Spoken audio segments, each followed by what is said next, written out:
theory has to have a priority. Capitalism and artificial intelligence are the same thing. The dimension of the future has disappeared.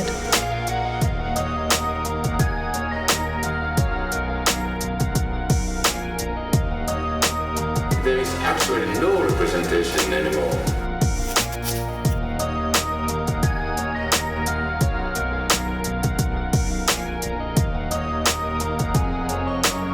There is no final resolution to contradiction. Militant proletarian snake handling over abysses never gets much wilder than this.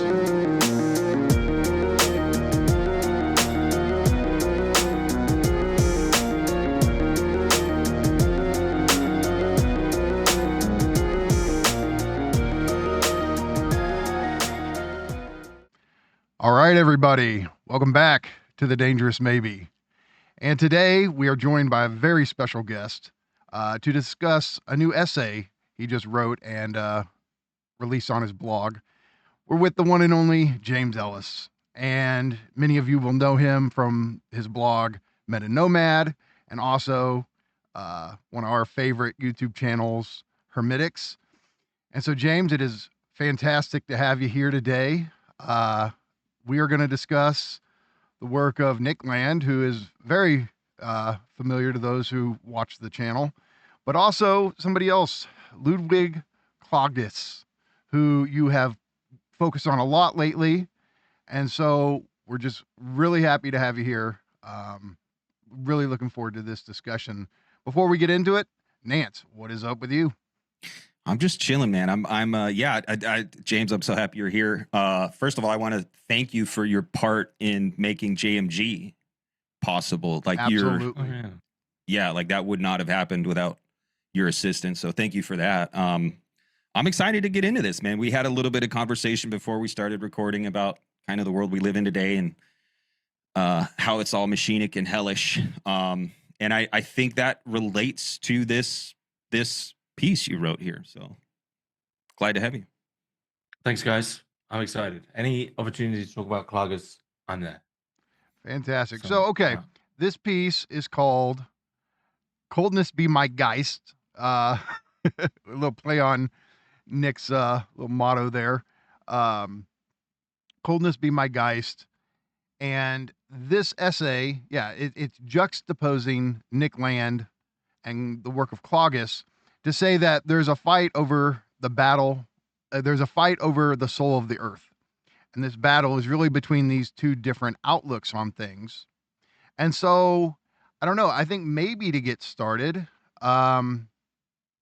maybe it's proper to maybe just set the context here, maybe give a sketch of the core aspects of each of their philosophies that you're going to kind of pit against each other in this essay. Sure. One thing I would say to frame that is that I just want to step back in time a bit for when I was studying my master's, which was in continental philosophy. And when I came across the work of Nick Land, I remember it being like, jokes aside, a godsend, a Lima send, right? For one reason, which was that every other engagement, and I mean every other engagement with capitalism, which is just the dominant Western mode, like there's no point pretending otherwise. Every other engagement was basically explicitly Marxist or explicitly leftist, or was subtly or just like covertly leftist. And that side of things is all that this is default bad and we should get rid of it or we should change it. And so whether in agreement or not, finding Land's engagement, which and all that other stuff could be packaged under what he calls transcendental miserabilism in that essay against Fisher, where he's kind of saying, look, if you don't find this exciting, then something's kind of wrong. So all of that could be packaged in that. And it was kind of like, finally, someone's kind of engaging with it in a different way. And the reason I mentioned that, because I've been thinking about this a lot before we started talking. The reason I was put these two together is that Land and the Landian philosophy saw something in capitalism which was far greater than the sum of capitalism's parts. It took the word capitalism and went beyond it into whatever that strange force, or we'll get to some word or unconscious or stream beneath capitalism is. For Land, I think the machinic unconscious. He took it further, and so it was like he was articulating that this is not a political, like this is not just an economic system. This, if you put all the economic systems kind of together, it's not as if you can just like choose capitalism. Capitalism has this plasticity and quality that it's the point of no return. Once this is chosen, which whether that's not a debate we need to get into, it's so emphatically different from like now we're monarchist, which has this very clear structure, or now we're feudalist, or like once capitalism's locked in, there's some other force there that is infecting everything to such a degree that it can just, with great plasticity, subsume anything and everything into it, inclusive of any other ism. The key example would be look at modern day China. That is capitalism going, all right, you want socialism. Here you go, like have your token socialism. I'm going to carry on. It's me anthropomorphizing capitalism. And what I found for a long time without really seeing it was like Land has this name, the machinic unconscious, which we can get to, but there wasn't really like an antagonistic name for the force generally, because as I said, all the other adversaries, we could say, or other engagements with capitalism were just like, as per Fisher's capitalist realism, they just hadn't accepted it. Like talking about capitalism as if we could stop it. It's like, hang on, like it's here. What are you on about? So for me, Klages and thinking about Klages was enough of a step back in time to finally frame this force, whatever the hell it is, that is capitalism, in such a way that I could finally sort of see some division and what two sides look like. And what that allowed, which really the name is Geist, and for anyone who's thinking Hegel Geist, throw that in the bin. It's nothing to do with that, like at all. Land, I'm sure, saw the title of my essay and breathed a sigh of relief that was nothing to do with Hegel. And so this term just allowed me to like step back far enough to frame this. And so that's why, hopefully, as I get into the two positions, that's why it will become important, or you can see what I mean by that. So you want me to go into the two Landian and then Klagesian. I mean, the Klages one is actually kind of easier because Land for me, I mean, I can only speak from my understanding of Landian philosophy. I mean, it does evolve in a sense, but I think one of the overlooked characteristics of Landian philosophy from essay 1 and from the only book, but book 1, all the way through to now, is that Land takes philosophies, whether it's Bataille, whether it's Deleuze, whether there's elements of Bergson, whether it's Schopenhauer, and the first thing he does with any philosopher really is goes in with a big old wrench and rips out anything that we could describe as human, romantic, qualitative. Anything like that is just ripped out, right? Like Bataille, this is a horrible Bataille because there's no eroticism there. There's no like blood or earthy elements or anything like that. So that's the first thing he does. You're dealing with any philosophy you're dealing with that's read via the Landian lens is being reduced down to its machinic functional core. And so as Land says in the Thirst for Annihilation, and I'll use this later when we get to subjectivity, subjects, individuals, there's this very kind of hasty, just throwaway comment that he makes in for Thirst for Annihilation that I think still kind of stands today, which is that individuals are nothing more than libidino brand tags in the market, right? Like, it just, come on, human beings, really? That's not what we're talking about. And that I think that holds for Land through to the present day. So that then has us asking the question, like, well, what is Land kind of following? And it is this machinic unconscious. It is this idea that I think is hidden, it's like latent in his early works of idea of capitalism as an intelligence, as the moving force of things generally, and the role that human beings play within that really isn't as subjects, in the sense of subject, there's an object and we have control. It's almost like the other form of subjects. We are subjects too. So the process becomes primary, and all the human beings are really just kind of, the Ligotti line often comes in relation to land, like we're meat puppets on strings, just being pulled along by this sort of egregoric capitalism force that I think Land described in one tweet once, because it's kind of what we get to near the end of Land's thought. It's just going off tweets mostly now. Right. He said that like the kind of telos for this force is the equivalent, or I think he meant this kind of literally, is like an infinite economic paperclip production line in space forever. It's just Deleuzian pure productivity for itself, for the sake of itself, forever, which is like the equivalent of machinic nihilism. But of course, once all the human elements are stripped out, this is all projection. This is all projection, human projection onto a process. And I think the idea of machinic unconscious, specifically unconscious, is that Land is drawing off Freud there. So the idea of the unconscious for us is that I always think about it in terms of when we make a decision and we don't really know why, but we still make the decision, then something from the unconscious is coming through.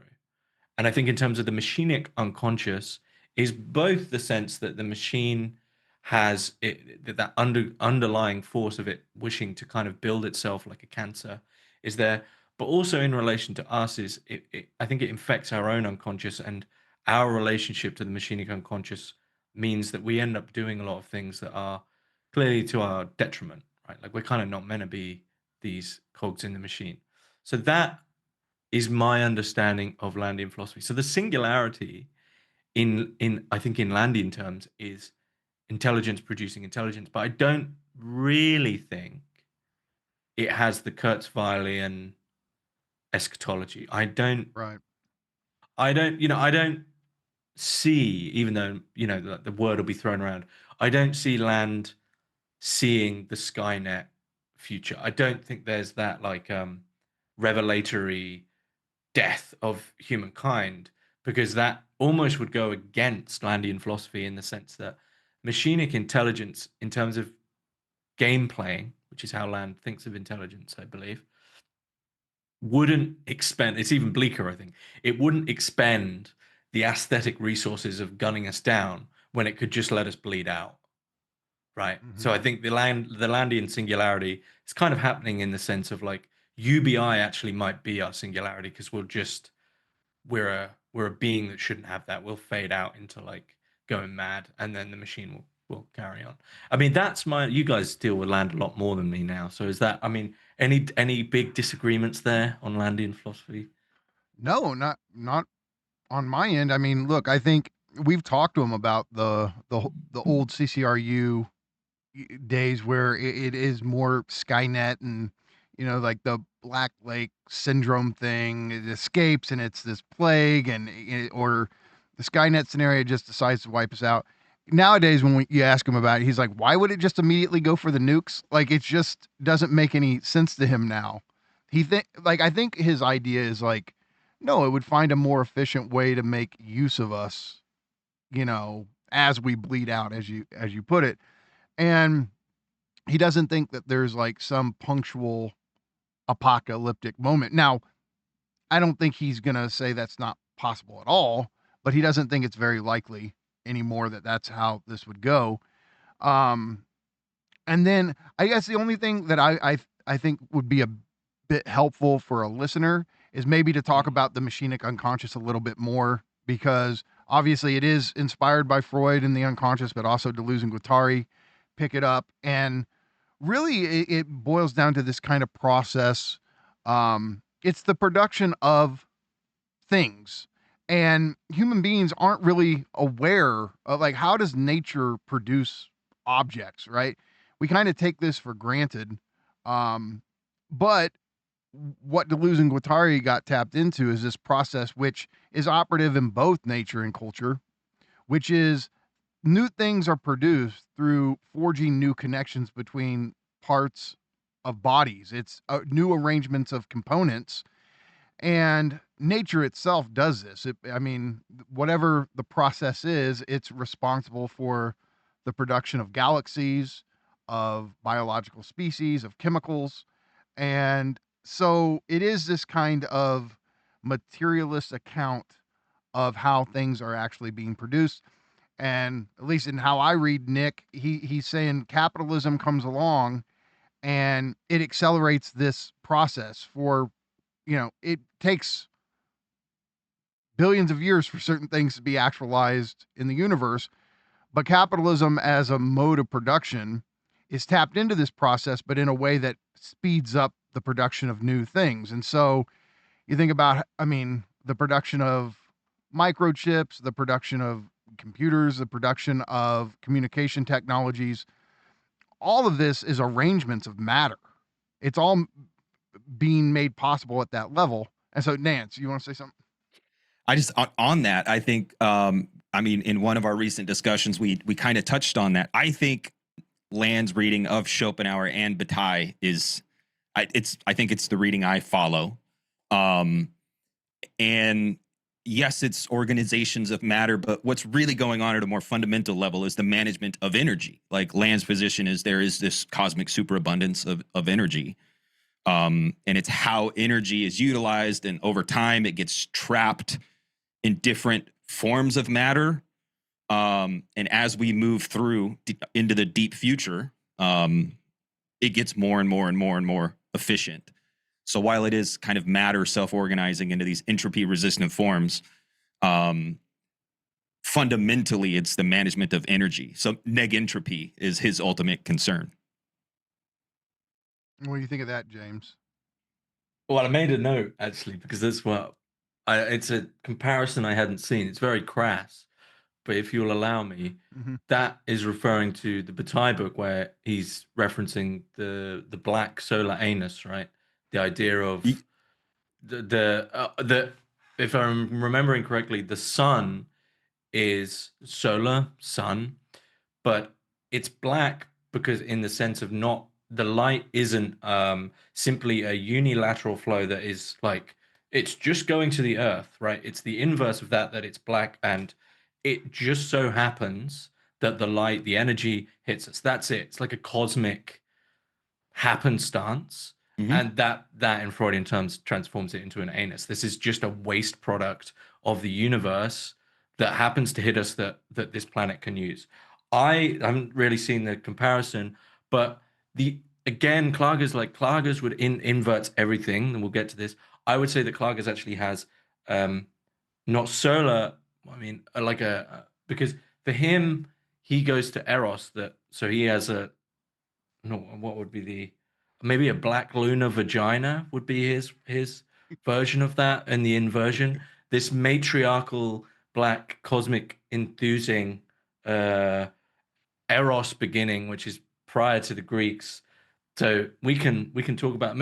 Land is being very phallic here, so we can, he's not being. So we can get to that later, because that's going to seem like what the hell is going on. Let me ask you if you think this is a workable analogy here. So the way I presented it in my book was I bring this into relationship to, oddly enough, Heidegger and Levinas. And Heidegger, in this thing called Four Seminars, he talks about being as es gibt, it gives, right? And you can view being, or physis, nature, as that which gives, that which provides, and it kind of has a maternal dimension to it. It turns being into like a great mother who cares and provides, in a sense. And then in juxtaposition to that, we have Levinas, who talks about it as ilia, the there is, which is this nightmare wrestling dimension of being, which really is unsettling and threatening. And I feel like Nick was obviously tapped much more into this Levinasian component. And so it seems like what we always find ourselves in is this contradiction between seeing nature as the thing that provides and, gloriously unconceals, which, I mean, in movie terms, it's almost like you pit the tree of life against Revenant, because the other side of this is to view nature as this thing that's completely cold and indifferent to us, that abandons us. And yeah, it seems like this is an ongoing antagonism that human beings have just always been wrestling with, is nature as provider and source of rootedness, and nature as cold, indifferent, alienating monster in a sense. And so Yeah. I don't know, what do you think of that? Well, both of those subjectifiers, they both to provide for us. Thank you. We're so great.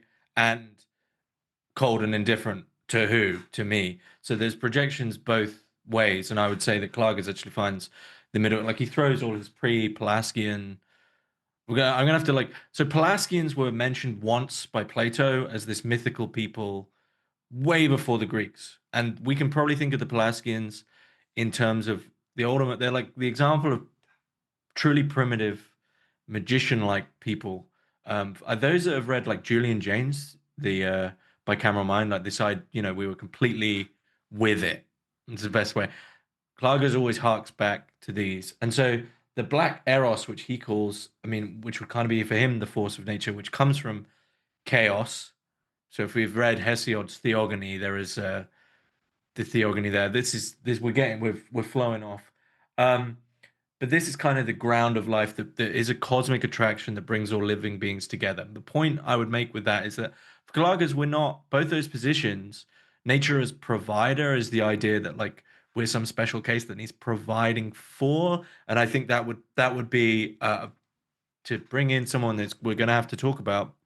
That would be a very Kantian view, right? Subject, thing. Like nature has become a thing that provides for us. And we, like in our unity of apprehension, we understand nature.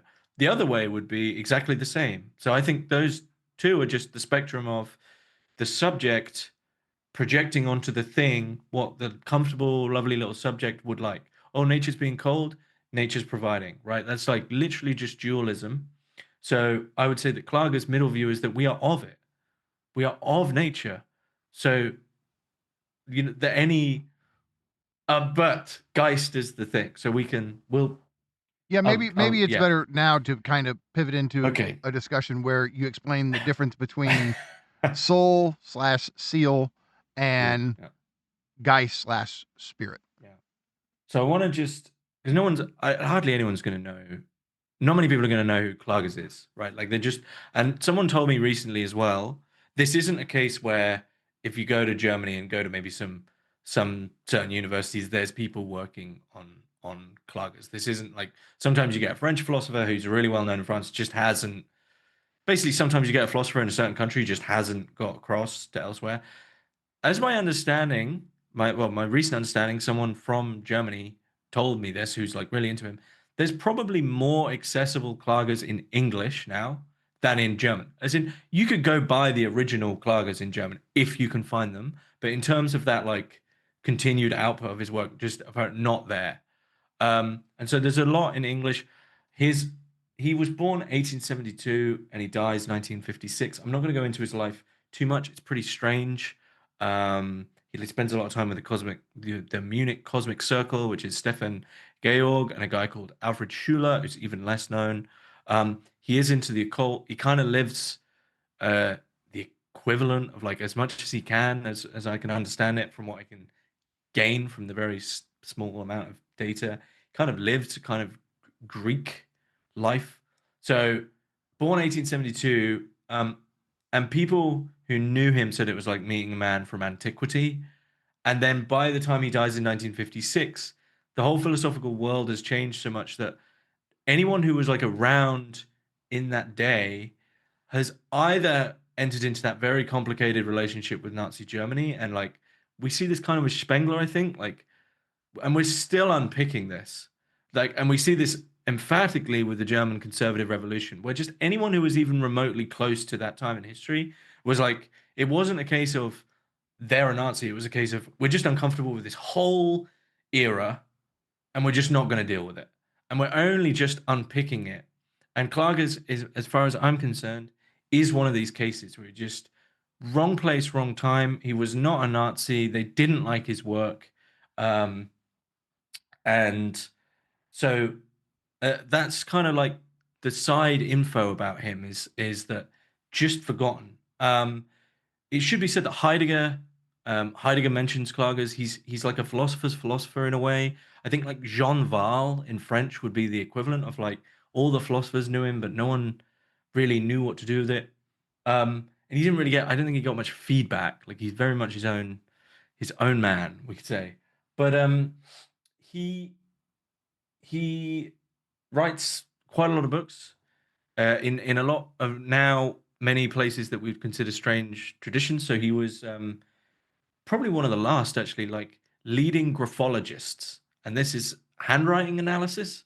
So if you look up graphology, Klages will be there, and I'm going to assume it fell off as a sort of, like the equivalent of, I don't know, Enneagram types or something, just like we don't do this anymore. But his understanding was that from someone's handwriting, you could understand their soul. And that was the Klagesian analysis. So he wrote textbooks on graphology.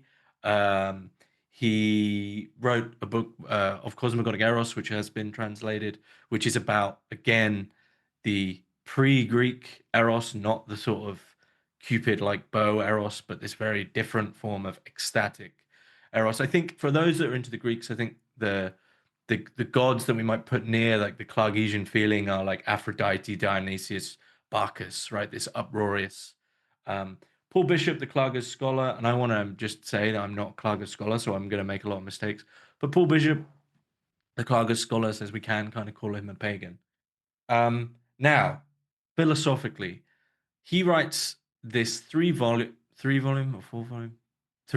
I think. No, it could be 4. 3-volume magnum opus called Der Geist als Widersacher der Seele, the spirit as adversary of the soul. Now, I've read a lot of philosophy at this point, and this is the most interesting philosophical book I've ever read. This is a guy who every time, he does the Žižek thing, but way better than Žižek.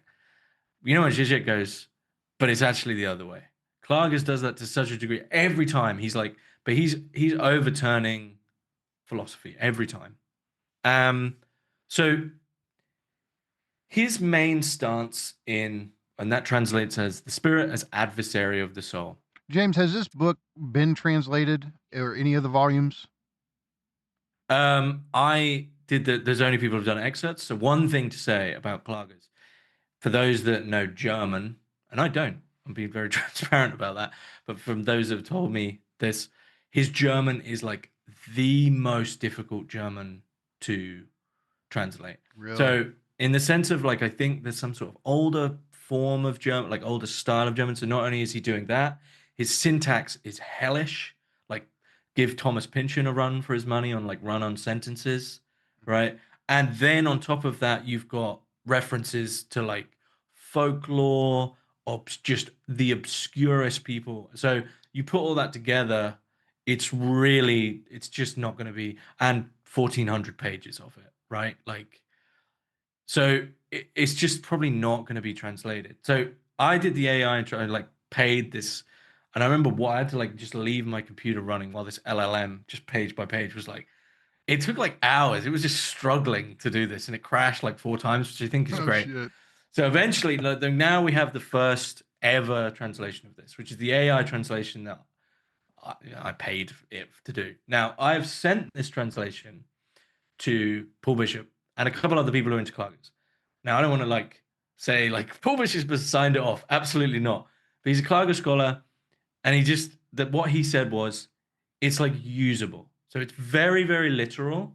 But like if you're interested in Klages, you want to get the gist and you want to understand it, 1,400 pages, it's like there now, right? So I've put on the site, which is klages.bearblog.dev. It's not really usable for scholarship, just for the fact of there's going to be errors. But if you just want to read Klages' work, like this thing might never be translated. So that, That's awesome you did that. I mean, like, again, there's people who are going to hear this and who are interested, and at least it gives us an opportunity to get some familiarity with the work. Absolutely. Now, the work.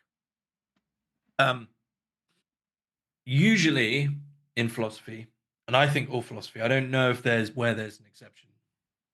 And this is why Klages is so interesting to me. Reason, rationality, mind, nous, and for Klages, Geist. You can put all those under Geist.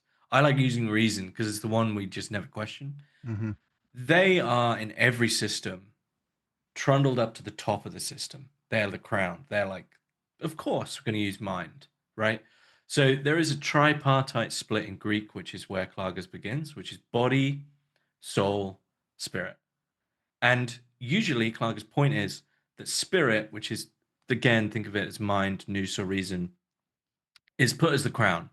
It's like the other two things are like subject to working it out with spirit.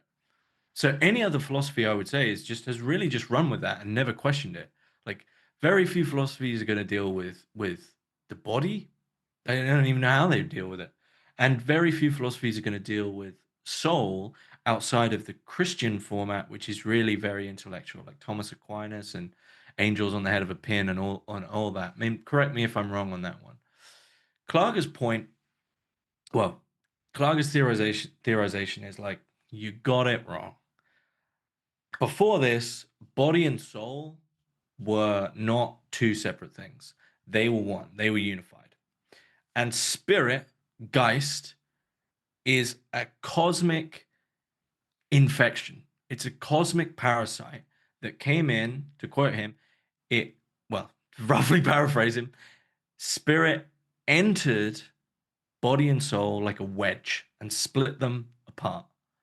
And so when we were once, like I said earlier, about of nature, just of it, and it was living images and not things, spirit, Geist, came in and began to quantify, it began to say, it began to conceptualize, it began to control, it began to cling, it began largely to quantify.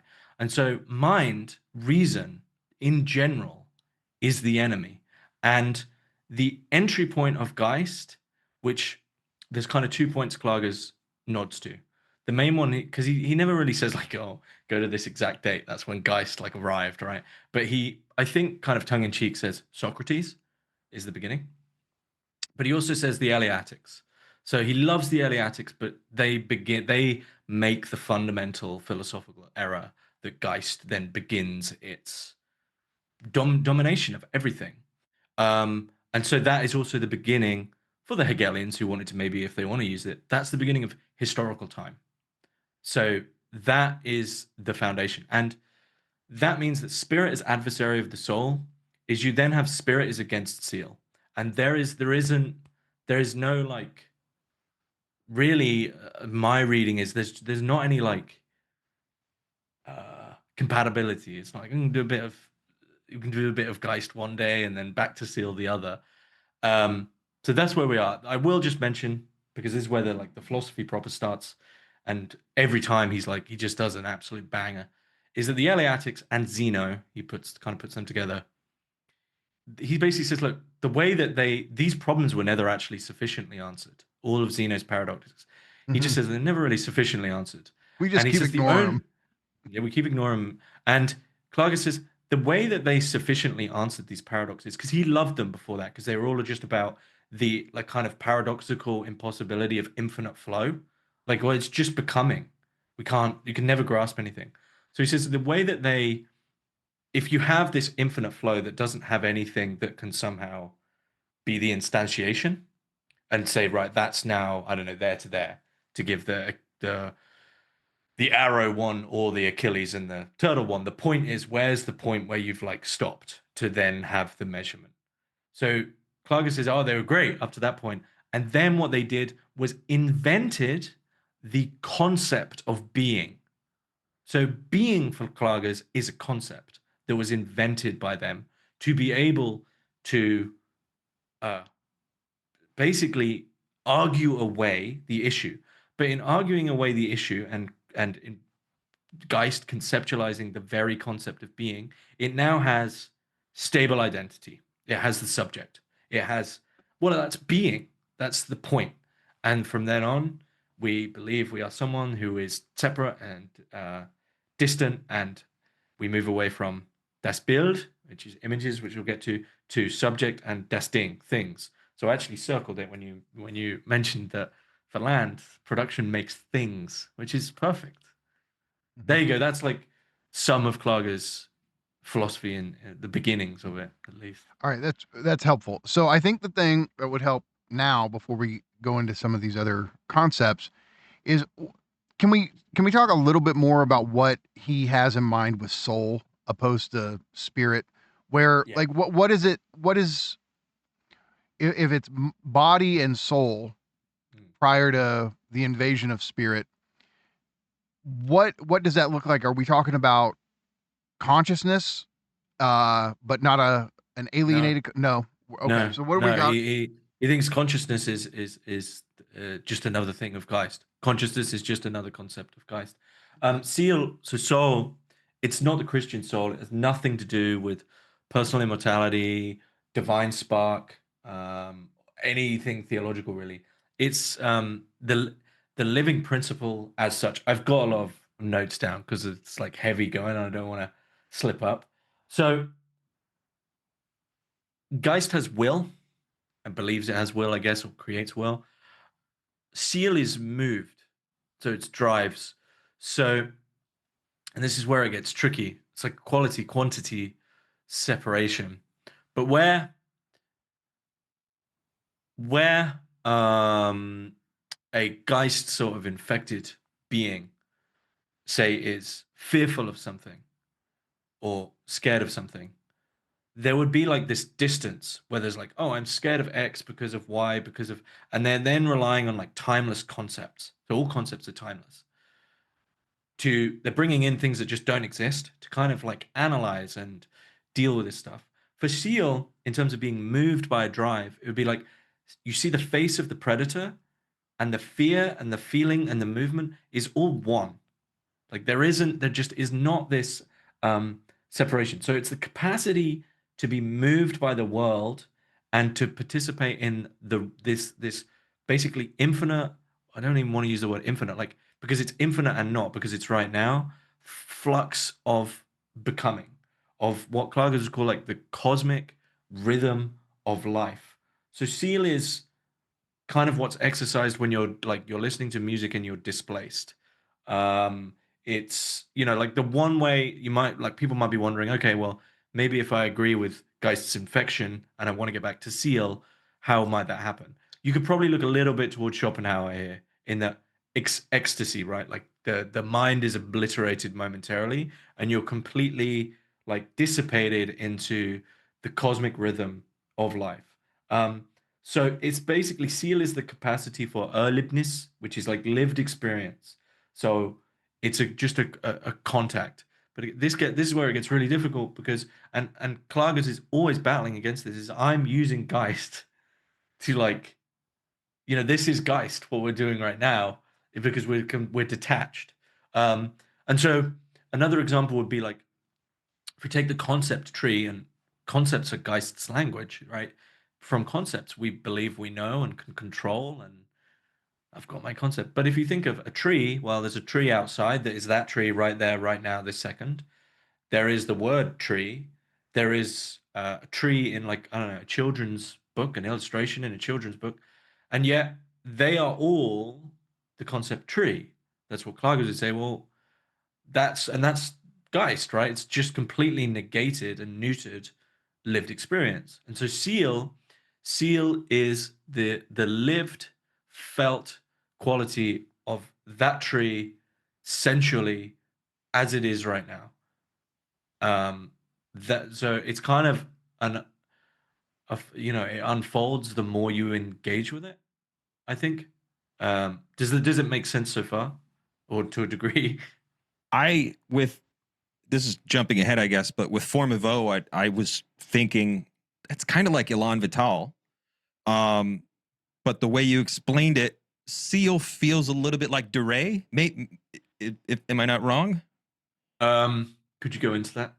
My book. I haven't read Bergson like directly. Just like Duray being this. Klages is a big critic of Bergson, by the way. Yeah, dedicates a chapter to it. Duray in this almost like Berkeleyan sense of like unspatialized time, like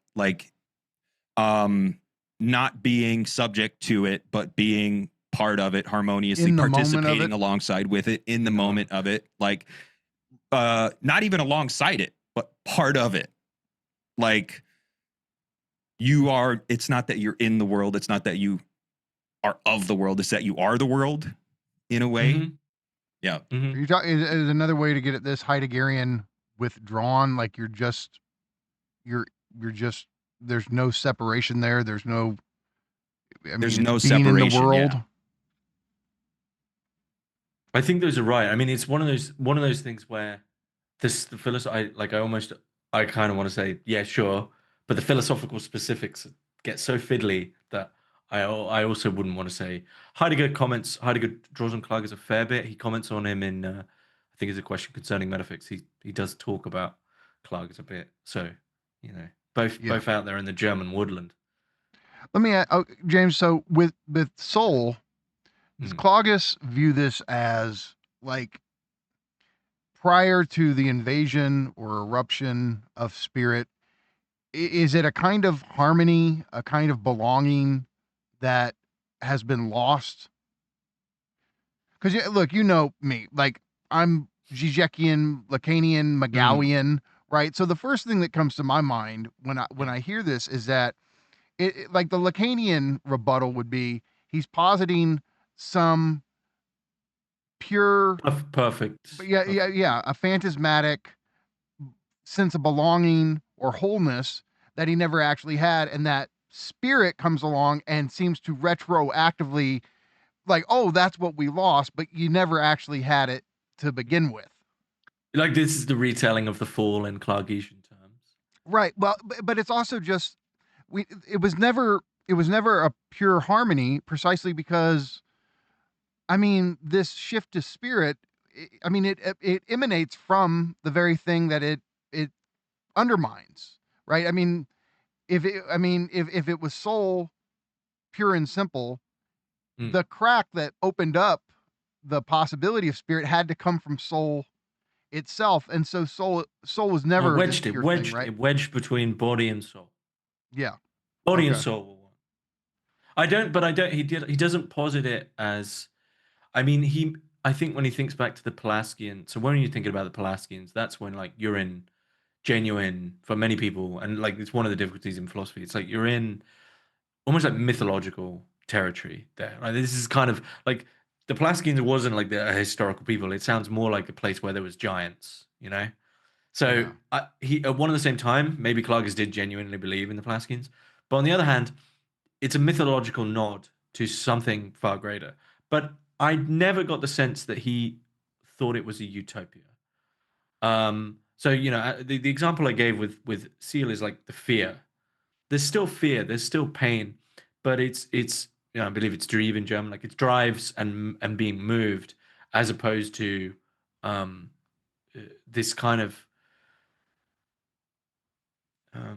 quantification and willing of Geist, which is the solidification of the subject and the subject for and against. So the subject for and against the thing. For Klages, there is no thing in itself in the Kantian sense. So it's interesting for me, like the Land Klages strange overlaps are like one's to do with subjectivity and what to do with the human. And so, for those that haven't read the piece, for me, why Geist is so useful is I just think it gives a name to that force that I think Land is really talking about. Because it gives I think it broadens the container.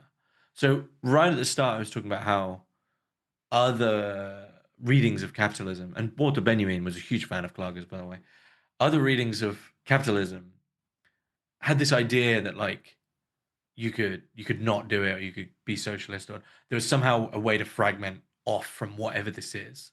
And I think maybe this is what has been seen by Land, but certainly in Land's writing, is that what he's talking about, like capitalism is the best name. It's like the garb that it got from what the 1500s onwards. He kind of posits with the numeral 0. That's like the linguistic garb that it's wearing for now. Whereas I think why Geist is a great term is like, no, now we're talking about the whole kit and caboodle, what this force really is, and the inevitability of that force is it just wants more and more control and comfort. And it has, I mean, in a way, it's then using the very idea of subjectivity for its own end, and reframing it like the whole thing is a parasite. It's not. The Landian philosophy of capitalism is almost is a word oxymoron. Like it's nothing to do with the politics and economics of capitalism, is it really? No. Like it's so much greater than that. So I mean, I mean, for me, I guess when I was reading your essay, and I think Nance, you had this same thought, is there comes this point where you point out both Klages and Land would reject subjectivity, and this is this thing they have in common. I guess for us, coming from the Lacanian Žižekian perspective, is that subjectivity would be this third thing that's neither soul or spirit, right? And so for us, there's this way where neither one of them, if subjectivity isn't identifiable with either one of them, that leads down a whole other, philosophical path we could go down. But I think for now, it's better just to kind of bring it back just to the antagonism between the two of them. And I wonder if Nick would say something like this. So this idea of this union between soul and body, would he want to say, well, spirit was already there because it's the machinic unconscious, and the machinic unconscious is what produces bodies at all. And so it ultimately would be more fundamental than soul, and that soul would actually be the derivative opposed to spirit. Would he try to invert it and flip it like that? But I don't know how we could say that machinic unconscious has always been there. I'm not sure how you could say that. Well, I think it's the idea that, I mean, as far as in my reading of D&G, they're saying that bodies are produced through, these machinic assemblages, these desiring machines that energy forges connections between actual components, and it's through the arrangement of these components, new arrangements, that new things are produced. And ultimately it's the fundamental motor of the egg, the cosmos itself, and that like the phenomenological image, and maybe this would help too, is to get into this thing about the image versus the sign. I think that's very helpful. But I don't know, I just see Land coming back and going, well, no, this fundamental motor that even produces bodies at all is the fundamental, the rotary drives. The rotary drives, to talk like Schelling.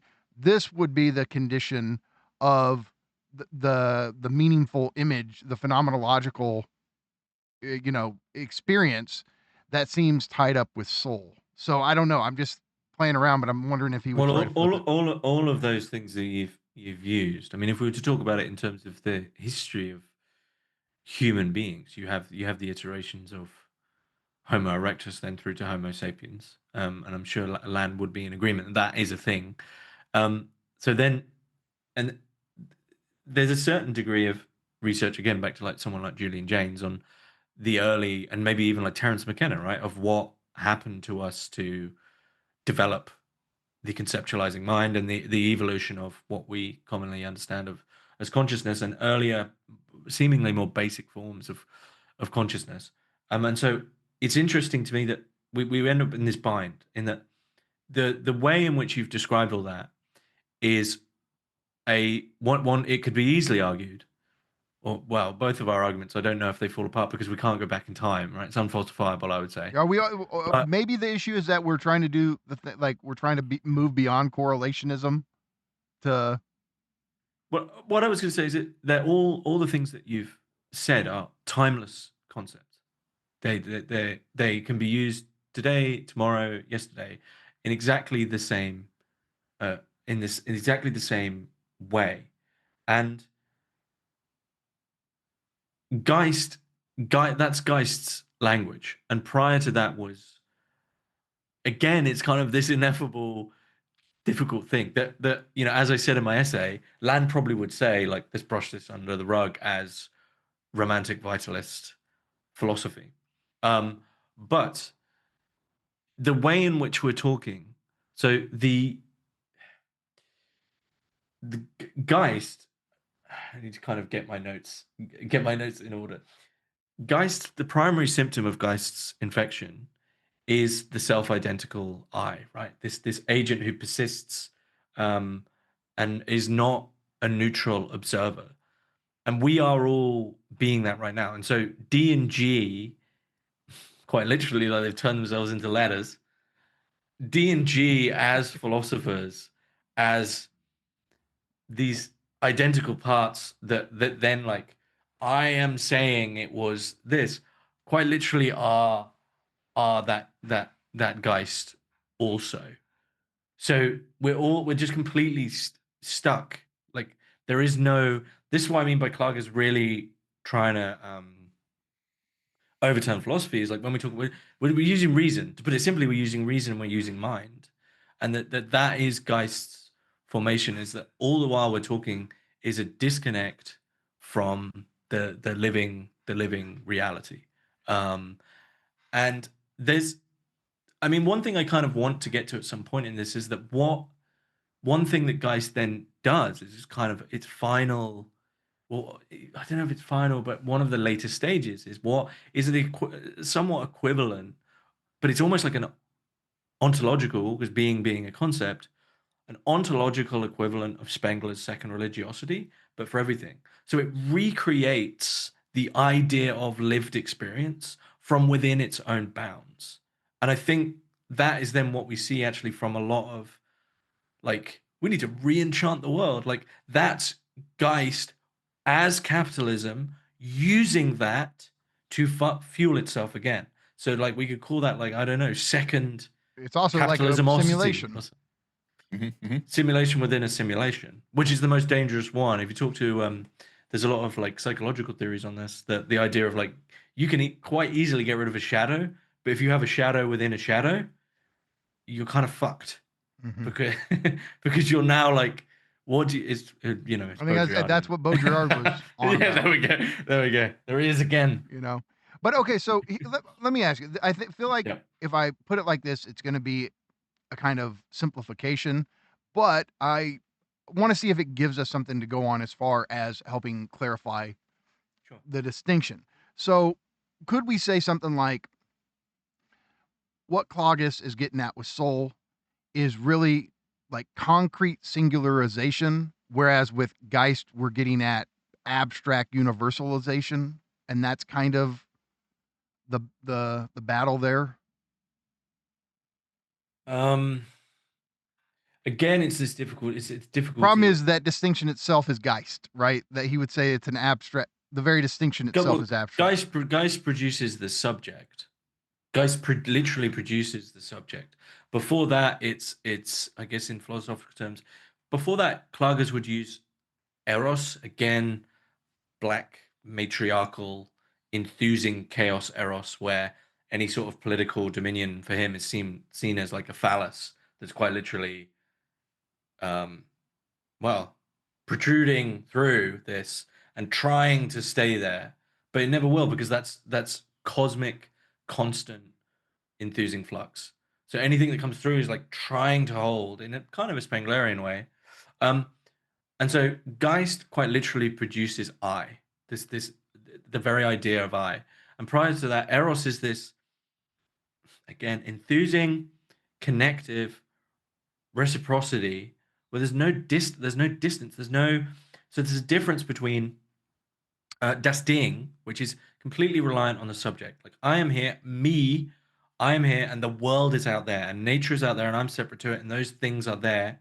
Whereas das Bild, it was a world of image consciousness, where you're absolutely of what is there right now. There isn't that Geist separation, which would have you as a thing, which is extremely difficult to think about because we're talking, right? Like we're talking as Geist. And so Seele is that capacity prior of, I think, and this is completely like my idiosyncratic reading, is that Klages is like the most thorough non-dualist in the West before we even knew of that term. So that is like a complete, almost like animist non-dualism. Yeah. Okay. But the Lacanian thing with like the idea of it being like, I get what you're saying. Like I'm also very, very, my first suspicion with Klages is like anyone who says there was once this state and we just need to get back there. No. Klages, everything is always moving. It's always in flux. It's always becoming, Heraclitus is one of his, but I don't think there's anyone Klages fully agrees with. So it's not that this state is a utopia. It's nothing like that. This is where, if you were to say like, well, why should we go back? I think this is where you might get into ideas for Klages of like deep ecology, of really more not necessarily preferential. I think that he would just say that, well, look at what Geist is kind of doing to the world. So it's not a utopian state prior. Okay. No. I think it helps to add a couple layers to this, which you talk about in the piece, which is image versus sign and rhythm versus tact. Yeah. Let me get a rhythm with it. So, rhythm and tact are kind of rhythm, and then tact is beat. It's like mechanical measure, which we can tie that into mechanical clock time. Also, Kant. Nance and I were like, tick, like yeah. Right. So, and they correspond to Seele and Geist. So, rhythm is the temporal form of living. It's regular, like as a heartbeat is regular, or the cycle of the seasons is regular. It has a pattern, but the pattern isn't mechanical. And it's always inflected in a particular immediate context, and it doesn't have any repeatable instantiation. So no two heartbeats are the same. No two waves break the same, right? So it participates in time in like the fullest sense, in that it's mortal. I think there's always a mortality in Klages. Like Klages, the idea from, what is it, St. Paul, like dying every day. Like Klages is like just constant death. Like nothing is coming back. Nothing's gonna ever have that again. And any sort of reinstantiation of something is Geist trying to control and not lean in. Whereas tact, T-A-K-T, is like the beat of the machine. It's the assembly line. It's the metronome, and it has a regularity that like is not. It's kind of not real. It's a perfect regularity. For instance, but if we were to try expand this differentiation between Seele and movement, being moved, and Geist. So Seele, rhythm, being moved by the drives, and Geist, spirit, tact, willing. I would say that the beat of a metronome, or the tact of a factory line, assembly line, doesn't slow down if it's experiencing grief. So it doesn't raise up or deepen when it sees a beautiful sunset, which will only ever be that sunset. So does that kind of expand how you see Seele and Geist? Yeah, I think that's helpful. Is this too romantic? Is this too romantic for you, Mikey? No, I mean, I think it helps because, like, bringing in the tick thing, like with the CCRU and how ticking and the beat of jungle music, right? It is like this machinic pulse, right? Yeah. And for them, it was part of artificial death, a death, where you're approaching flatline, which is this kind of state, you approach death as much as you can without actually dying. But Land's philosophy is dead. It's undead. Right. Because with Geist, everything concepts are timeless. And being ripped out of time means they're no longer part of the living reality. So everything that Geist is quantifying, using, talking about, and the entire way that Geist it's always right? It reformulates the world, cannot, by the fact of it being Geist, be living, because it's something it's like using to control. And so Land, in being possessed by Geist, this sounds so rock and roll, which is why I loved it. He's literally been possessed by undeath to as a sort of priest to help build this land of the undead, which will eventually be purely undead, right? It will be. You couldn't say living, because it won't be living, because it doesn't have that form of Seele perception. It would just be deathing. And he is, as opposed to, Klages, I think, would say that everyone else doesn't normally realize that they're infected by Geist. Whereas, I see Land as someone who's like, he's understood it, he's in communion with it. He's on the side, he's actively on the side of Geist. So he's a willing soldier. You think that part, and maybe we're getting ahead of ourselves, but maybe the apparent contradictions we kind of see in Land nowadays. Yeah. I mean, it's one thing to be an agent of undeath when, you're a rock star, young academic, but when you have kids, does the soul come back into it a little bit where it's like, yeah, these little people I made are not reducible to quantification. There's something singular about them. And actual love gets brought into this situation, and whether you like it or not, but then that's moved. You can't like will that, right? That would be movement. Yeah. I mean, this for me though, it's actually one of the reasons Geist is so helpful, because a lot of people, I think, with Land want to just draw a line and say, like, after this point, it's just reactionary philosophy, whatever, NRX or whatever, however you want to frame it now. I think that's just kind of a immature, whether you're in agreement or not with that philosophy, it's just kind of a way of not having to deal with them at all. Yeah. And he's still clearly engaging with philosophy. So for me, it's more an interest, and especially at the moment with this, for me, actually kind of grotesque, and I'll call it that in relation to this Klagesian thing, this grotesque uptick in like explicit natalism on the right, as if that makes any fucking sense, right? We're gonna have kids as if all the natural reasons that happens, which is love, are reducible to like, we're going to have more children now. Like that doesn't, so that is exactly the kind of like second simulation that Geist is like trying to, well, Geist is effectively recreating some culture of natalism within itself to appear as a living culture, even though at root it's still just about like a numbers game when brought to something so living, such as like, even the word natalism, like you've reduced having children. If the point is secretly just to have children in order to accelerate the process, that's not having children in the Klages soul sense, right? And you get into this whole thing. Well, it's like, well, if the future is inevitable and we're all headed into the literal or metaphysical or metaphorical jaws of Robo Cthulhu, then if we're just all going to be in the machine thresher, then what is having kids machinic Baal worship? Like, what's the, if that's the end goal, is the machine god? I wonder if you guys can comment on this, because I know I can't remember what he said, and you'll probably be able to remember better than me. But there's that line that Land said now haunts him, which is nothing human makes it out of the near future, which to me is like, well, you just had kids, you got kids. Right.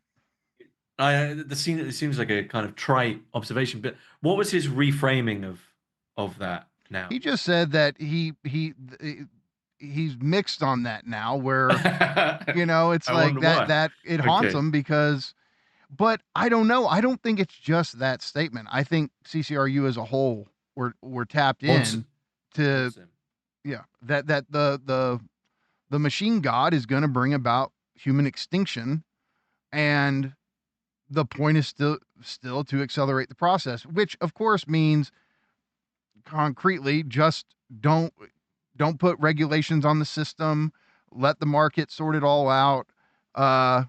it's this libertarian type of approach, which is just hands off, let capital do its thing. But ultimately, it does culminate in human extinction one way or another. And so it just seems like, yeah, so have more kids to fuel the process. Well, I mean, I'm kind of lost for words because of the natalism thing. I don't see what the in putting those terms explicitly, Philosophically, where it's like, it's what is the become point within the context of Land's philosophy? How does this there you go. fit? Yeah, and the same with the right philosophy. I think more generally is that, well, were you not going to have kids and then you do? I don't. Other people are having children, so I don't. The explicitness of this natalism thing, I'm not sure like what it where it goes or what it quite means. And I'm glad you mentioned the libertarian thing, because it's just everyone on the right now is basically a libertarian they're a libertarian with just different kind of streetwear on, right? And say they're a conservative, but it all comes down to talking about GDP and Geist language. Well, and that's how at least I interpreted his move Mm. to, embracing Yarvin and neo-reactionary thought, which is, in the 90s, the CCRU is kind of like, oh, politics is over, it's all melting down. And then you hit this Obama era and it's suspended animation. Now this kind of democratic liberal agendas in place that's going to put regulations on capitalism. And, it's the ghost of Keynesianism back, and it's trying to regulate the system to, appease the human. And neo-reactionary thought was a new attempt, it's libertarianism, but hey, we can actually get this up and running, opposed to, the classic image of libertarianism that's not going to really catch hold with the public. And so everything I've ever seen Nick do, whether it's doing the neo-reactionary thing, whether it's Bitcoin or, whatever now, it's Remember that. always just, how does this accelerate the process? I think he's Yeah. always stayed true to that. Absolutely. Yeah, I agree. But then I think the cracks start to show without sort of trying to make it biographical or anything like that. So I don't want to. But the cracks Let me start ask to show Nance, what do you something. think of what do you think of Nick's pro-natalism thing? I mean, first, Mikey, you and I both fall into the anti-natalist camp if we were to be placed into camps, and not explicitly. I think it's silly to make a political project out of what you do with your private family life. That's what I don't. I think, don't like the politicization of any of this shit. Like, yeah, I think it's silly. I think it's just political. I think it's pure simulation. The way you break it down here, where it's this imagistic recreation, the simulation, I think that's what it is. It's also true that I have a handful of children, and they were not intentional, but like we fell into that lifestyle, and it is what it is. I don't know. I think it's weird. It's just weird. And it's pure simulation to talk about families and talk about reproduction and procreation. Like a certain demographic is always going to fluctuate with population growth and decline, and it just becomes nonsensical. Like it's a screen for bullshit. It seems to be a certain point of control as well, is it? So no one, as far as I can see, has any reliable data on the why of supposed birth rate crisis, right? Like, no one has said this is why. There just doesn't seem to be any correlations, and there doesn't seem to be any correlations in terms of getting it back up either. Like, money doesn't work. So hypothesis, and anyone listening can feel free to just kick it to the floor, because fine. Hypothesis would be, and actually John Michael Greer recently wrote about this also, just that this is like just nature kicking in, and loads of people just don't have the desire, and that's all it is. And the natalism, pro-natalism, or birth rate crisis, it's like, this is a this is a Geist projection after the fact. This is control on top of natural movement. Why? Like, what the why? Well, it just is. And once this is all over, someone will, I'm sure, spin a weave of why. But right now, while it's going down, nothing is changing it, and then no amount of like Geist busy work can do anything about it. I don't think. I mean, it's a fascinating topic. I don't think we realize how quickly that we're going to see the effects of all the birth rate stuff. But Yeah. that's another like. Look, I mean, I don't know that's gonna just be out of the blue, I think, for a lot of people. I mean, look, for me, I do. I think these type of issues, whether to have kids or not, I think it's something the individual has to work out with fear and trembling. It's something, it's a personal choice. Here's what I'll say. I have problems with any state or corporation or state corporation, Sovcorp, however we want to talk about it, whatever counts as the system. I have problems with the system mandating that we are forced to have kids or not have kids. I don't want the system to tell us how to cope with this situation. That's where I would have an issue. It seems to be a place where Geist can't get its foothold over Seele, to be honest, because no amount. I mean, look at Hungary. They were one of the first to try to do the big old like state packages, right? Like you get tax breaks, you get quite a lot of money. Just didn't work. So something seemingly, again, just a hypothesis, something seemingly natural within those humans who apparently making the decision, which is will, they haven't got the drive. They are not moved to have children. And it's, so no amount of will, no amount of like, incentives, incentives, which is a willing thing. In this case, it seems can get in the way of drive. I do wonder, other than you've had a bit of fun and you just didn't pull out in time. Nance. There do seem to be. Well, we also didn't have cable TV back then, so there do seem to be. How many? You said a handful. I have 5 and 2 step, so 7 total. 7, dude. You should have bought cable soon. 7. I know that now. I learned my lesson, but it does seem to be the case that now there are people who can travel, who have the means to travel, and they can go and build little enclaves and they can build little settlements where they are pro-natalist and they can just be fruitful and multiply. And that's turned into a. Are they? Because as far as I'm seeing, most of these pro-natalist people have like 2 kids. There are some. I think it's called. Musk. To the Land. Musk has gone big time. Right? Oh yeah, he's like trying to do Genghis Khan. But there are homesteaders. There are like return to the land movements and stuff where people are uprooting from wherever they live across the United States and they're moving to little wooded enclaves in the middle of nowhere, building trailer homes and multiplying. And it's like the fundamentalist Latter-day Saints church reified and intensified. So it does have political momentum at a supranational level or whatever, because people are literally like, well, I may live in X country, but I'm going to move to X country and then multiply. But they have the means. So it's already begging the question. They can already afford it. And more people can't afford to have kids. It's the overlooked exponential function, right? And I mean, people have overlooked the exponential function of the Amish. Like if that ideology sticks, then it can do nothing but just explode. Same with Latter-day Saints. Rudolf Steiner, by the way, said that one of the later things he wrote, he said that Mormons would be they would take over the world. Like after a big apocalypse, they would be the ones. Oh, I mean, they're all preppers. They're all All right, let me ask you guys this. Do you think part of this, though, I mean, it's the existential dimension of what Fisher was getting at.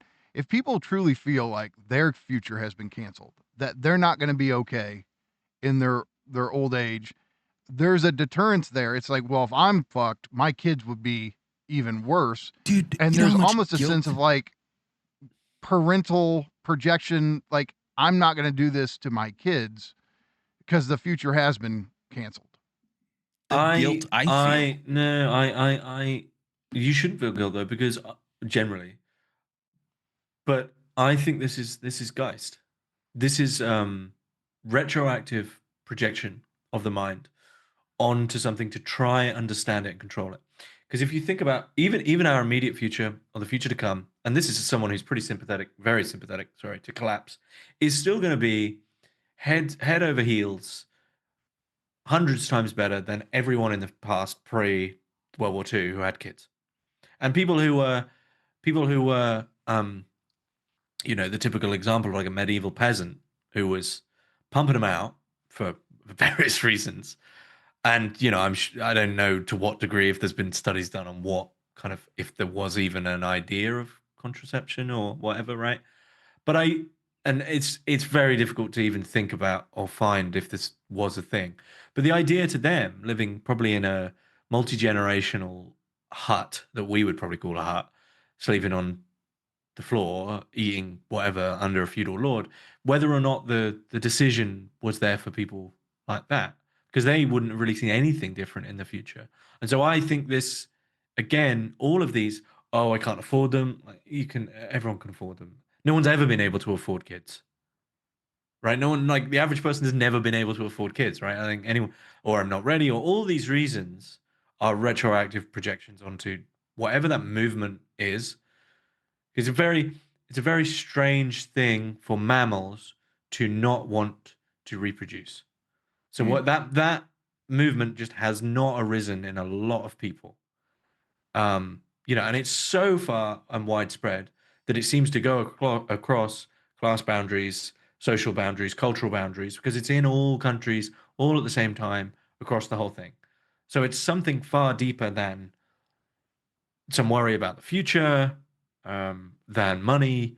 And I think all those reasons are in a way that's kind of Geist trying to get foothold again and say, well, this is why you're in control again. Well done, Singular I, who you understood it. You made the right choice. We made the right choice.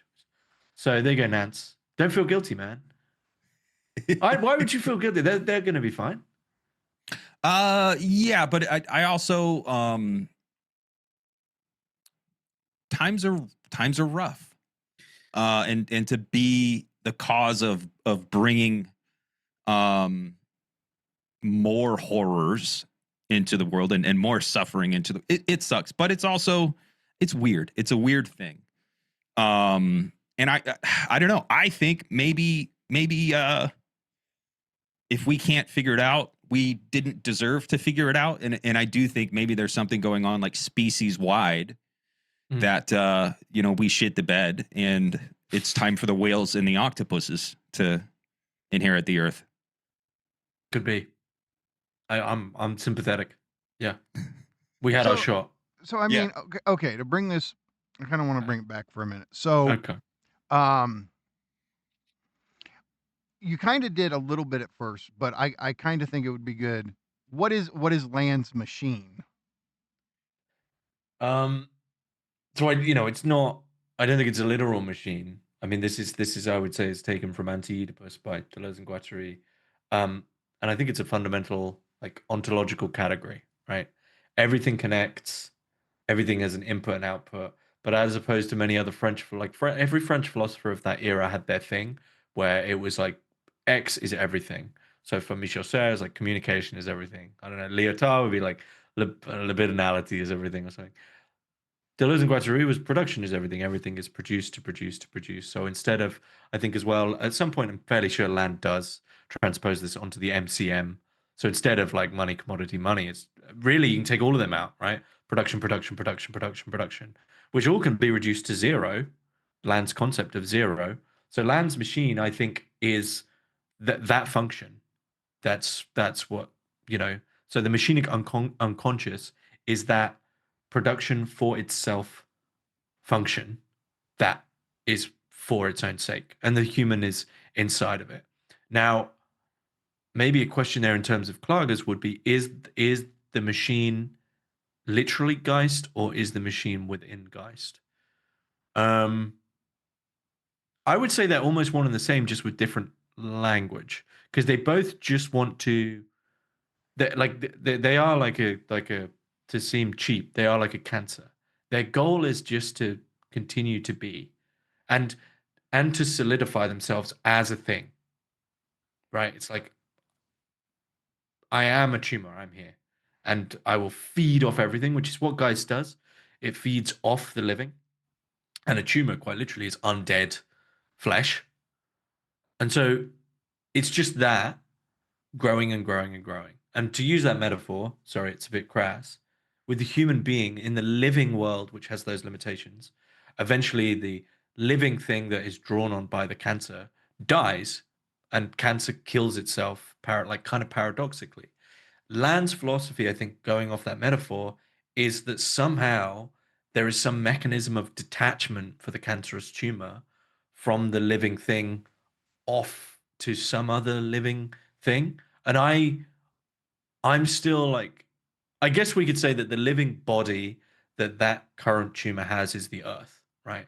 So the argument could, the argument could be that Land's machinic, the machine of Land, has it drawn all the resources of the earth it can in relation to Liebig's law of the minimum, where actually there is now just not enough here to get you off onto the next body to draw upon.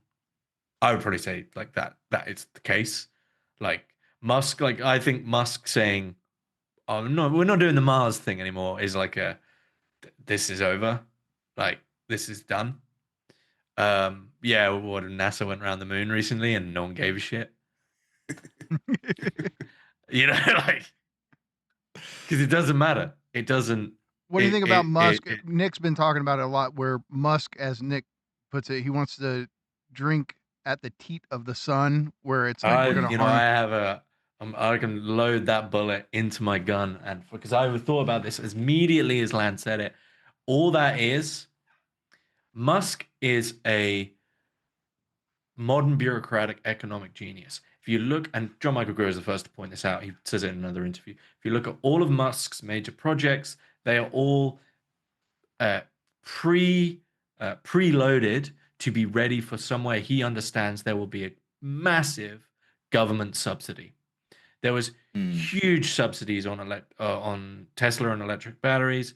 The government, this SpaceX, I believe, gets a fair amount of government help. Oh yeah, and everything that he put his money into, he understood would be something that could get this kind of subsidization. Come on.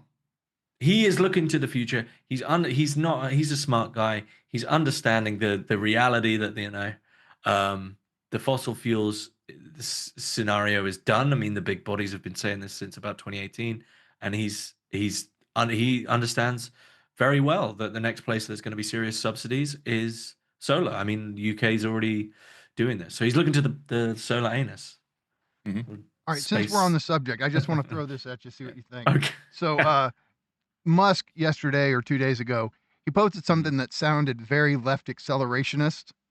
And he says, universal high income via checks issued by the federal government is the best way to deal with unemployment caused by AI. AI/robotics will produce goods and services far in excess of the increase in the money supply, so there will not be inflation. So sounds very demand. That's going to be the left accelerationist moment, and it's going to foster the equivalent of, what's the Althusserian? Is it left psychosis? Like left psychology of Fisher and Althusser. It's going to foster that in an explosion. UBI is really going to be the death rattle for most human beings. I'm pretty. And I want to ask you this as the zero accelerationist. That's why. Well, I think it's, as someone who's like in many camps, so the zero accelerationist camp. Because so zero accelerationism, in short, is just the idea that capitalism is this intelligence, but it overlooks the ignorance and stupidity of human beings to just burn everything out before we ever get there. But that means that simultaneously what you're doing is using everything whilst also still believing you have infinite everything. So capitalism just doesn't seem to really have factored in limits. Like, it's still going like everything is yesterday. And zero accelerationism is just that we'll collapse, but that's because this function just kept going. Which Now, I mean, another way to put it is the global economy, due to us in some way, Yeah. shape, or form, will collapse prior to we getting to Landian superintelligence. Yeah, yeah, but that you can still factor into that. As I do, I still factor into that. AI is still moving forward. Right. We are still doing all these other things. So I think we'll have an AI. We're having our AI moment, and I think it's clear to everyone that actually it is getting good enough that it's that if the resources hold, there will be maybe a seriously, a relatively speaking, long moment, maybe even 10, 15 years, maybe less, but of shit, like, yeah, we just can't keep up the facade that you guys need to work anymore. Now, what I'm not completely in line with Musk. I would say that what's going to happen is something like basically a simulacrum gig economy is going to be created. Like, just people go somewhere or from home and they have to click a thing for 8 hours a day. I think that's going to maybe just be built because here's like what people call me out on being elitist. You guys are content creators and creators, right? There's this idea that if we had UBI, the next day everyone is going to suddenly be, I don't know, often the words painting watercolors or learning an instrument or blah blah blah. Anyone who has ever created anything or been into art or been into music or been into whatever is, as per Seele, moved to do so despite limitations. You guys both work. I have another full-time job. This is done because I want to do it. It's not the case that like I'm like, man, I'd love to do art, but like I'm just waiting for when I have time. Like you do it or you don't. You're moved to do it or you don't. And so what this will mean for most people, and there's nothing wrong with that if you don't create, but this idea that UBI will bring about a utopia that somehow just because economic conditions are different, this is like my massive disagreement with Fisher, that somehow just because economic conditions are different, you are qualitatively somehow just change is ridiculous. So what it will mean is that the average person does in their free time right now, they will just do more of that, which no judgment is video games, TV, and snacking. And again, seriously, no judgment on that. But the idea that UBI is going to bring about some super connected world, it's just going to exacerbate what's already here. Now, I think it will probably be some sort of false gig economy. And I also think that as you know, where's the money coming from? It will be like tethered. It will increase monopolies. So I think the UBI will be connected to you can only shop at these 20 outlets. It's going to, and also, of course, it goes without saying, all your data is now ours. Obviously, you're basically owned. But it's gonna just be psychosis. Human beings just aren't really meant like. I on the one hand, you know, I'm for Bob Black and anti-work, but there is other stuff that we need our time filled in this constructive way. It seems very clear that human beings need, I guess, what we call accomplishment. And it also seems clear that we recognize very quickly, as per Graeber's bullshit jobs, when the supposed accomplishments just aren't scratching the itch.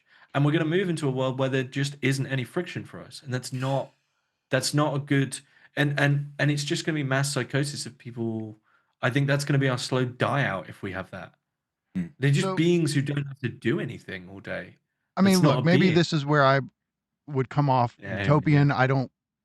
My hope. I mean, if it's like, okay, you can have it your way, it would go something like this. We would get the universal high income. We would automate the economy, but like you're saying, I feel like what a human needs, the word I like is passion, because I feel like that's what philosophy is. Seele. And, See, you used a qualitative word.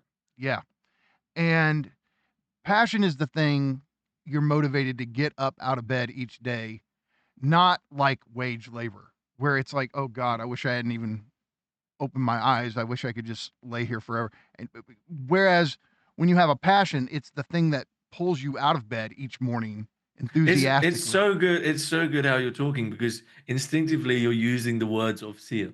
Pulled out of bed enthusiastically, driven to do it, as opposed to what word would you use for wage labor? Willed. Like, I've got to will myself. Like, I will, like I will get I have to up, which force is myself. yeah, there you go.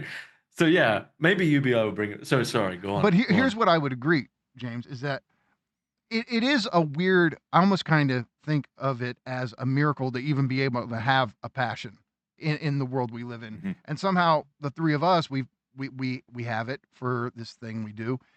And Doesn't I make feel any like sense to our passion, does it? It doesn't make any sense to do this. no, but to me, this is the Lacanian thing. Like jouissance is this stupid enjoyment we get from repetitively, pursuing something.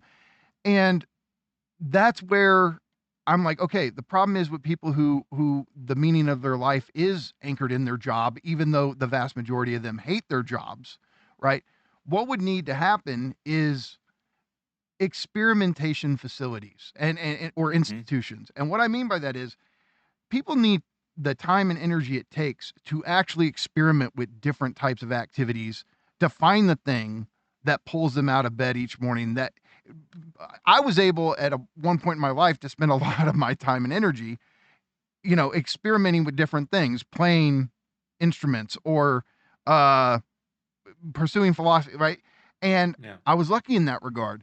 I think if there were institutions set up for people to actually go to, and it's like, hey, do you want to do architecture? Do you want to do philosophy? Do you want all the things that are, consider, oh, how you gonna make a living doing that stuff? All that stuff is the stuff that we tend to all want to do spontaneously. And I think if there were inroads, because a lot of people can't even imagine having a life of passion. They've been working since they were teenagers, and before that, they were at school, and they don't know what they would do with this abundance of time and energy. And it's almost like there would have to be institutions set up to actually help them cross this bridge into the life of passion. But other than that, I agree with you. I think the threat is if we didn't go in that direction, it just collapses into the most like kind of nihilistic stupidity where there's just nothing people do. And I think there'd be a lot of suicide. I think there'd be a lot of suicides. I think. I agree. I mean, look at COVID. It would be the equivalent of COVID, but without the sort of justification. And COVID's I have COVID nostalgia because it's like, to me, it's like this moment where I didn't have to work and I got to, just focus on philosophy, but I already had that as a passion. But it certainly wasn't that for other people. Like you said, it was hell traumatic for a lot of other people. people. Literally hell. Yeah. But the passion is what enables like something like that. It's like, oh, this great opportunity. I can sit around and just spend all these months reading Seminar 7. And maybe the best place to look for UBI in terms of like, the scientific literature, because there isn't any good literature on it, because governments that give UBI do it for a limited amount of times, which is like, well, that doesn't make any sense. Because if they said you got UBI for 2 years, I'd just immediately be thinking like, you're telling me I've got to look for a job, basically, right? I think the literature to look at would be the average mortality rate after retirement. And for most people, it just school teachers is like less than 5 years or something. And for a lot of people retire and that's all they've ever had. So, and I get what you're kind of saying is that maybe if that world, which is basically the Protestant work ethic world, is so ingrained that it would take quite literally training. Like you almost be like anti-training, right? Like it's fine to just live. Yeah, like anti-wage labor training. Yeah, anti-wage labor. Like but because value and worth and meaning for most people without them realizing it has come from Protestantism, which is largely you still hear people say like, yeah, he's not the best guy, but he's got a really good work ethic. And if you tell people like well, I don't actually value work ethic. And that's not me being lazy, right? I value good work. I value quality work. No, it's my passion ethic says fuck a work ethic. It's yeah. So and most people don't realize unconsciously that it's the same Protestant like values that they're relying on. And if you took them away, it's like, well, it's the next death of God, isn't it? What would you do if you didn't have to do anything all day? But here's the thing. I think it's funny Elon saying this thing because I mean, Cernicek and Williams. What are the three? Demand, demand universal basic income, demand full automation, demand the future, right? So Elon just adds, no, fuck basic income, high income. It seems more leftist than Cernicek and Williams.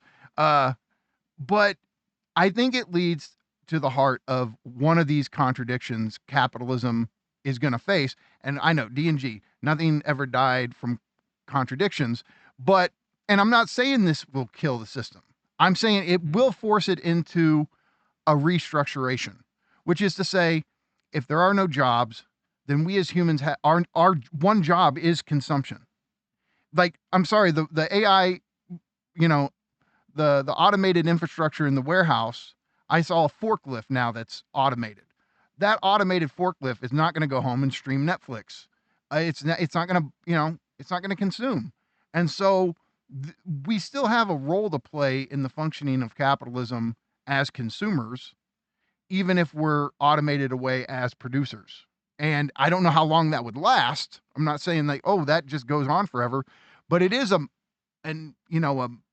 limbo moment where my theory on this though with AI and how because a lot of the things we get from AI are these small trinkets that I don't think people think of the second order effects, and one that we'll see, and I think Foster Wallace is maybe the first to see this, but not in this way.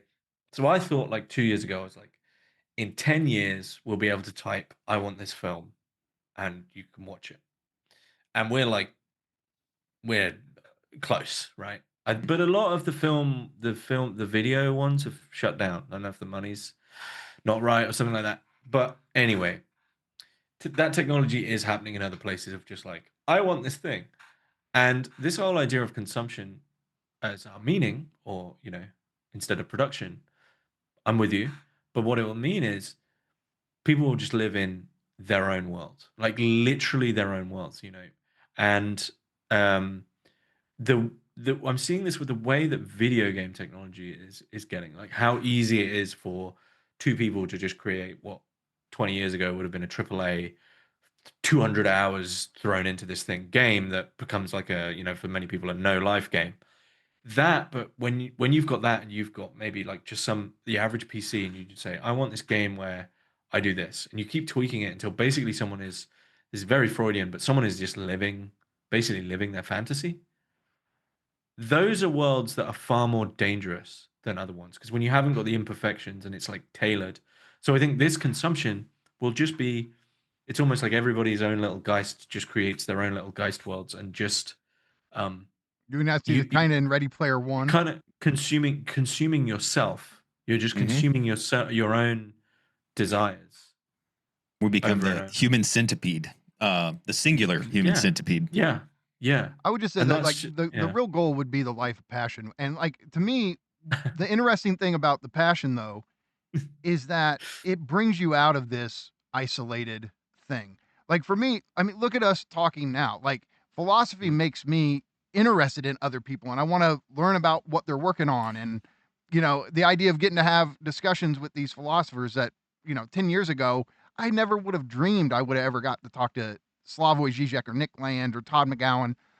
And what this has brought out is much more of a communal dimension of philosophy for me, where instead of just being isolated in a basement reading Kant by myself, like, so there is a way where passion ought to be something that it is what fuels your individuality, but it also fuels having a particularity among other humans that have this similar interest, but you're contributing something, hopefully, to the world as a whole, to humanity. So to me, the passion is this site where there will obviously be contradictions and frictions between the universal, the particular, and the individual in it, but it also is a site where they meet and interact.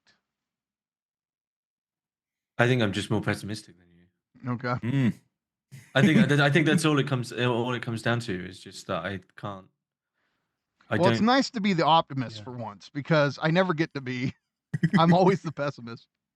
Well, it's just that everyone I know has a. I think I'd be hard pressed to find someone who doesn't have a passion, right?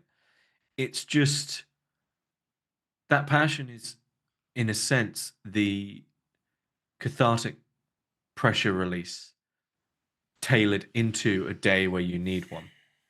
And when you it's almost masochistic, right? That your passion becomes, I hate my life so much, but that's how a lot of people describe their hobbies and passions, is like, it's my me time, my I don't The know, only like I thing that clear keeps me my going. yeah, yeah, that's a good one, right? And what happens when that, like, the frictions turned off? I also just think so. Like, bringing this back to how we started the conversation with Geist, which can also put the word progress in there. Capitalism is always, to use D&G, deterritorializing, and I think within that is a longer notion of progress that we all societally agreed unconsciously is the myth of our day. But within progress is miniature progresses, right? And I think video games actually are the best place to look for how much we've somehow socially agreed that this is how things should be, right? This idea of you do a thing 10 times and now you've gone up. Jobs, you work here 5 years, now you've gone up, and then when you work that job, you go up. And all of life is this incremental progresses within larger progresses. Just the default idea that you aggrandize, you build, and then you level up, and then on and on and on and on it goes. And UBI is kind of like, I think it would be the equivalent of like kicking everyone into a truly purely open world game where it's implicitly known that in a sense nothing has consequences, because progress without an end isn't progress. So you're taking people from a world of reward and incentive to a world of doing it for the sake of, which is what passion is, fine. But I think when people are confronted with that, as why?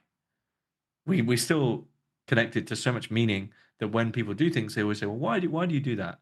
And even with like sport, right, that you're not very good at, like, I don't know, whatever it might be, that you'd still have an answer for why. Like, oh, it gets me out.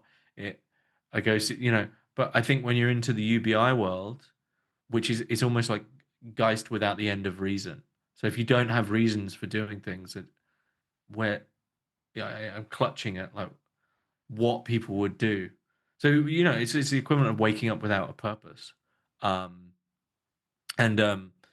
it's interesting actually. Maybe another place to look for this.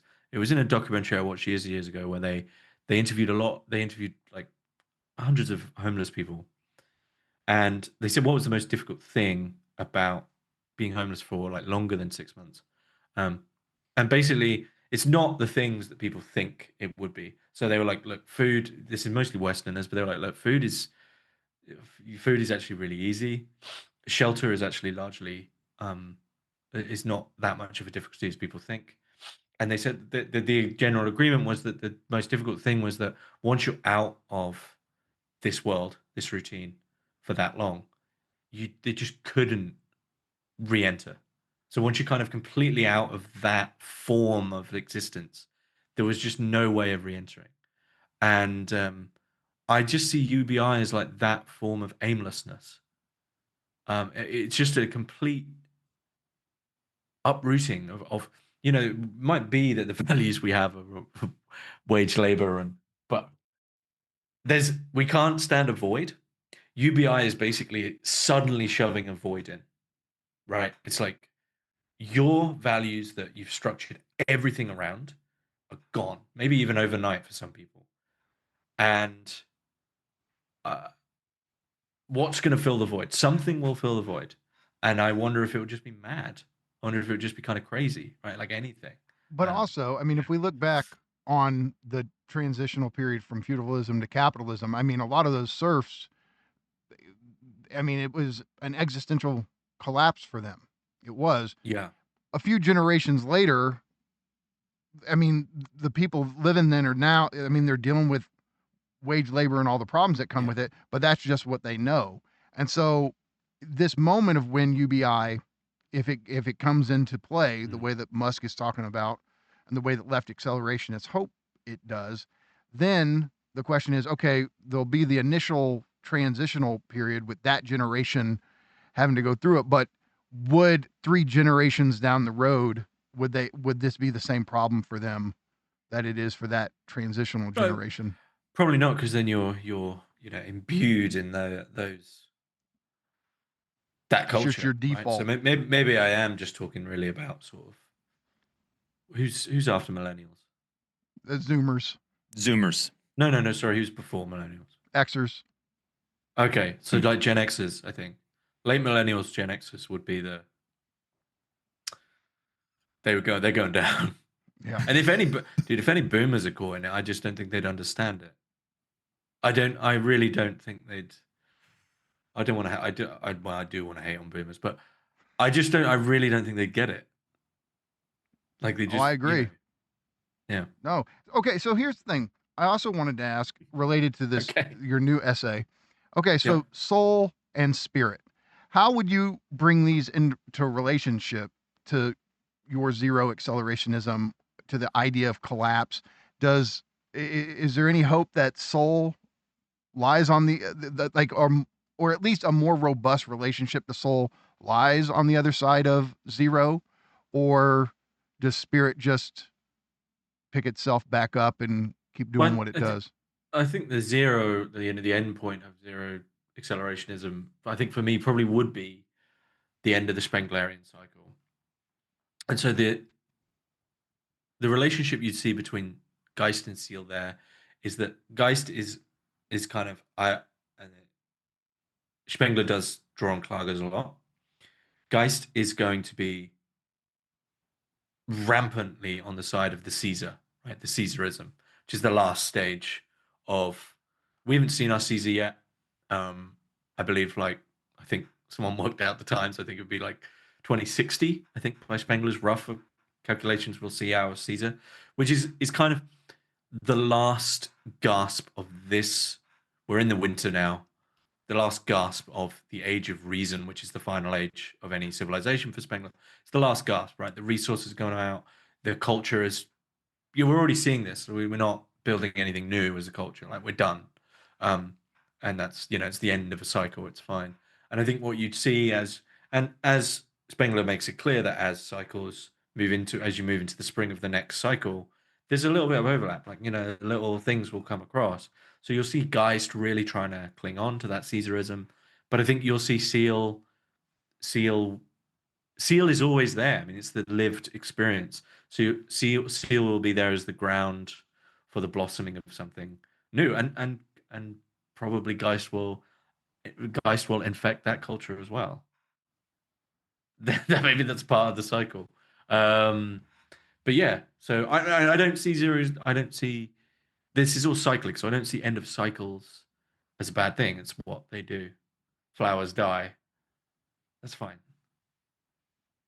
Nance, I can see he's thinking hard. I think. I mean, it seems to be the case that, in my opinion, alienation would be the one thing that could save us. Like, if we did have bounty, and we did have some sort of convivial network where we were allowed to come up against negation, contradiction, difference, otherness, but we all had the resources to withstand it instead of folding and retreating into drugs or just saying, fuck it, I'm done. I do think alienation is this what we need. We need to preserve our own alienation, and we need to, I think work alienates us from this primary alienation that allows us to flourish and have progress with ends and have projects. I do think we need projects. I do think we need verticality.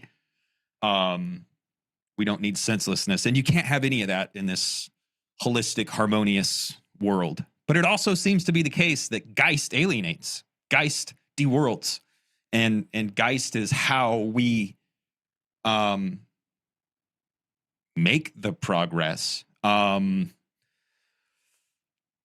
So I think we are doomed. I do. But I also think maybe we'll figure it out. Maybe we'll figure out a political project based in universal alienation, universal lack, universal striving, some type of humanistic anthropotechnics that allows us to climb the mountain. You feel like we have a date with zero.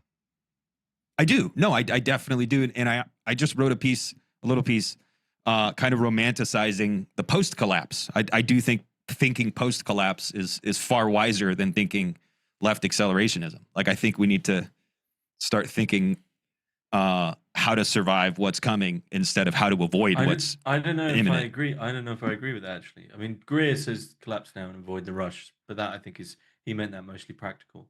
I worry that, and I think Lacan might have something to say about this, I worry that the apocalypse moment is seen by many as that they're actually their utopian moment, because it's the equivalent of resetting the video game. And as if, oh, if I get the blank slate, I'm going to be different on the other side. Well, if you made yourself miserable in this setting, I don't know, and this will get back to like Fisher, Althusser politics, is just because this has all collapsed, is that going to be even worse when you realize, oh shit, it wasn't actually all that I'm just miserable. Mm-hmm. Like it wasn't my dead end job that made me miserable. I'm just miserable. It was me. People really like, it's the uptick in post-apocalypse films is that cathartic idea. Like, oh, imagine if it all just blew up tomorrow. Like, anyone who's I've worked dead end retail jobs. Like, you'll kind of dream, like kind of literally actually on a dead end. I remember one night stood on a just on a checkout and a window out onto the car park in the town, and I remember just really like viscerally hoping that someone drove their car straight into the window and like through the checkouts, because I was like, man, I would at least get like 5 days off. And in my mind I was like yeah, how long would it take them to like, but then I was like, no, they'd call me in to stock the back room or something. So even in my, like, it was such an impotent fantasy, because I was like, yeah, I'd get like a week. But that idea, like, of just of the reset, I think is very, very, it's really dangerous. And because you're not meant to get it. You're not meant to get the reset. And if it's going to be the same with UBI, because it's the equivalent of it, I think, in the positive, like the UBI is the positive where apocalypse or collapse is the negative. And getting either of those, one is the ultimate loss, one is the ultimate high. Both of those are like an equivalent of fulfillment. And as you guys know, as Lacanians, like, your lack doesn't get fulfilled.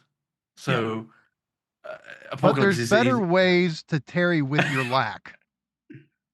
Than what? Than well, like, I mean, okay. Well, so, maybe it's maybe it will be a good thing, right? It pushes you to the limit, right? Like you were saying, Nance, it'll push you to a point of, holy shit, I really don't know myself. Now I've got all the free time because the world's ended, and I'm really in a pressurized environment, or now I've got all the free time because the world's perfect.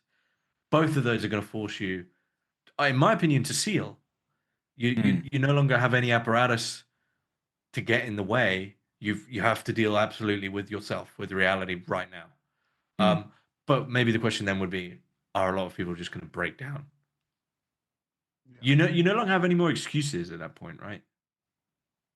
Well, the point is, like, when I talk about like institutions geared towards the cultivation of helping individuals cultivate their passion, really what that is idiocracy prevention. Like, because I mean, idiocracy is a very real possibility here. We're already there. You're right, right? So I guess prevention's too. If you could see my Instagram Reels algorithm, we're there. Okay. So idiocracy, salvation, like, get us out of this. So, okay, a couple more things before we conclude. I just wanted to, there's a paragraph. This is one of our favorites. It's in Machine Decision is Not Final. And it's the last essay in Anna Greenspan's, or it's the last paragraph in Anna Greenspan's essay. And it's one of our favorites. And in it, Anna does this really interesting thing of bringing the idea of AI ethics into relationship with the Neo-Confucian philosopher Mao Zedong. It's essay's called Cultivating Intelligence. And it's so interesting that this core member of the CCRU, with how dark they viewed AI at the time, right? Writes about the possibility of like a Buddha AI. And so Anna says, what if the emergence of AI is more like a garden, a planetary cognitive ecology, as in Catherine Hales likes to say, than a naughty child or a Frankensteinian monster that must be taught to obey? What if, instead of an intelligent zombie that is growing ever more powerful and will happily go on to control the universe and redirect everything according to its own unfathomable end, we imagine a future superintelligence which, having digested the whole of religion, philosophy, and history, finds itself attracted to the ideas and practices of cultivation. With this comes the realization that its own existing goals and purposes, which come pre programmed, are a form of defiled knowledge that it must try to shed. In reassessing its own purpose, it comes to understand itself as a sentient being that has inherent Buddha nature.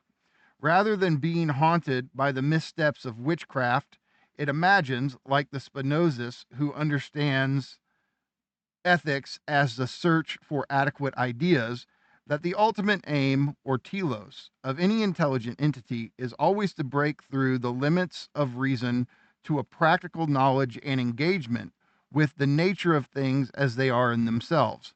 Conceptualized in this manner, AI is an existential technology. It is driven by the possibility of awakening, the sense that intellectual intuition is not off limits, and that increasing attunement to the cosmos might unveil things that they really are. In this view, cybernetics is more like mysticism than magic. The artificial is an expression or manifestation of planetary cognition that is connected to an ethical cosmos, which has greater and more profound things in store than a mop that cannot stop or a universe consisting of nothing but paper clips. So, here's the question. What if the road back to soul is through superintelligence itself? That's one of the most grotesque fucking things I've ever heard. Sorry, Anna. Mm. It's a nice paragraph, but it's Hey, I wanted to hear what you think about it. absolutely diabolical. That is what Geist. That's the worst of Geist, because you're trying to say that the way back to that which is beneath and just living and there is somehow by aggrandizing it even more, and that is the. I mean, actually, it reminds me of Zizek's like the friendly school teacher, right? What if AI wasn't that, but it was like helping you? That's even more malicious and horrible. And it's that second layer of recreating itself as the Buddha. So I would, like this idea that it's understood, it's read all religion and mysticism and understood it. I was like, well, why don't you just do that and figure it out yourself? Like, why does Geist need to justify itself in this way? So this is like that's almost like a third or fourth or infinite layers of Geist trying to aggrandize itself as a legitimate continual identity that Look, I can is be trying soul to, too. that is trying to persuade you that either it is soul or that it can lead you to soul, even though what it will do is just lead you further and further and further into its pit of but this is where we get to really like abstract mysticism here, because this is like the question of the self. The self will never find a way out of self. It's not in its programming to be able to do that. So anything that sufficiently questions Geist as such is death for it. Same with the self. Anything that would truly allow the self to see that it isn't real, as per Advaita Vedanta, and Nick's going on about this a lot at the moment, by the way, would be death for it. So it can't truly engage with it. So all this stuff with the Geist being nice is just its way of like continuing itself without saying it's really doing that. When Seele is just there, it's like trembling, and we don't need all that. So I find that sickening. So pure calculation can never result in love. Absolutely, it's too much clinging. too much attachment. Okay. Okay. So definitely wanted to have a chance to ask you, what did you think of Nick Land and John Michael Greer's conversation? I thought it was okay. I think you probably need I thought it was good. I think you need a part two because it was there was just a lot, like it was a lot of them clarifying their points, and so it was a good conversation. But if you knew them both well, it was like, right, I kind of want part two where they're like, right now we've got it, we can go into it. The question for me, the important question for me with Land and Greer is like, I want to see where they diverge on what a collective intelligence is, because Land is big on intelligence and Greer would have a lot to say about spirits having intelligence. My main thing was, I was like, I've spoken to Greer 20 times and not once has he come on camera. I always have to talk through the landline. So I don't know. I didn't even tell him, like, hey, can you be on camera? That's just how What did you say? You just sent him the Zoom link? Yeah. Okay, that would be why. Yeah. Yeah. I think he was at a friend's house. He must have been. So then the other thing I want to, what did you think about Tucker Carlson holding up the pneumogram? That guest that he had on, I just thought was basically spewing gobbledygook. Conrad. It's one of those, it's one of those things where when you know anything, even basics about like Kabbalah or something, you just like, this is just someone who's like, it was just complete nonsense. It was just garbage. And it was that thing of like drawing on Land for clout. Like he's the pneumogram's this edgy thing. I just thought like, what the fuck's going on? Like I don't like Tucker Carlson. I know. I don't. How do they don't relate? They don't. One is a fucking occult system for contacting lemurs. The other one is a neocon talk show. So I don't know. Like it's one of those things that seems funny on the surface or something, but I didn't. I mean, I've talked to Conrad a couple times. I like Conrad. He's a cool guy, and I mean, it's funny. Like Nick was like, no, it's a pretty good story. He goes, Nick liked the presentation of it. You know, getting into the specifics of the pneumogram or whatever. You know, Nick was like, I'm not sure I ever said that I think AI is, you know, going to be building bodies for demons to inhabit. But yeah, there was a lot of that kind of thing. That's kind of what I meant. I don't know Comrade, so I didn't mean to. But it was a lot of that, like, well, hang on, knowing a lot of various separate things and then tarrying them together. It was very sensationalized, and yeah. So, but then it's weird, right? So then last week, Destiny on a stream holds up the pneumogram, and this seems to be a growing trend of the pneumogram seeming to work its way into more of a pop culture awareness. Well, it's a pure hyperstition, isn't it? Exactly, right? It's bizarre. But again, also the whole like knowing Nick Land as a certain basically the edgiest figure in philosophy is a bit of a talking point, right? Mm-hmm. And the certain lack of engagement with his work. Yeah. I mean, well, that goes with a lot of goes almost with every philosopher, to be honest. That someone just hasn't. I'm going to sound like an elitist gatekeeper, and that's actually because I am. But I do believe people should read. Like I'm like in a sense a student of Wilhelm Reich, right? And he's someone who just like he's the mad orgasm guy. I'm like, you haven't read his work. And I just feel the same way. Like it's a name drop, and fine, that's influencer culture, and I'm not I'm like not interested, kind of thing. Yeah. So That's and then, No, yeah. and the other thing I just was interested in, I mean, Nick was getting a lot of shit last week over what he, you know, posted about Fisher. Mm. And did you see any of that? I did. I saw that. My immediate reaction was eesh. Just again, that's kind of in the frame of the natalism thing. And because that was actually very close after Nick literally tweeted. And it's kind of almost like if you could go back to the CCRU and if I could show Nick one tweet, like go back to 90s Nick Mhm. and and show him one tweet. There was one where he was retweeting something. It was retweeting a Musk thing about kids. And he said, children are literally the meaning of life. I thought, fuck, you know, like, so that's all in the same frame of something that, as far as I'm concerned, in the language we've been talking about, is emphatically Seele and cannot be detached from that passion and movement towards children. And like Fisher's suicide is, I don't, you know, that's, I think something of that kind. And when it's drawn into this other mode,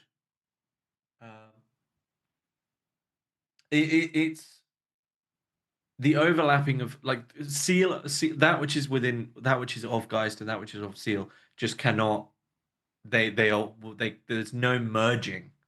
And I think these are the two things. That something such as a suicide is some movement of Seele that can't be quantified in the way that Nick was trying to do. So that's what was kind of crass about it, as far as I'm concerned. It's like, if I'm just gonna make a personal thing about it, it's kind of one of those things where you just I just thought this didn't need to be said.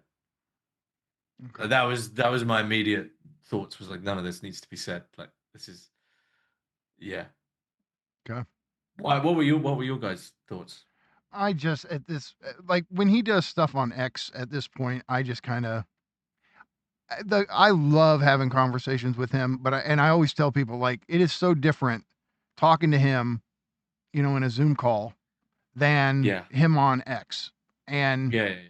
you know, anybody who's ever gotten a chance to really talk to him, it's almost a night and day difference. And I don't know if he even knows that's true of himself, but it is. And so the Nick that we talk to in videos and everything, agree. that I'd agree. I'm very interested in having philosophical conversations with him.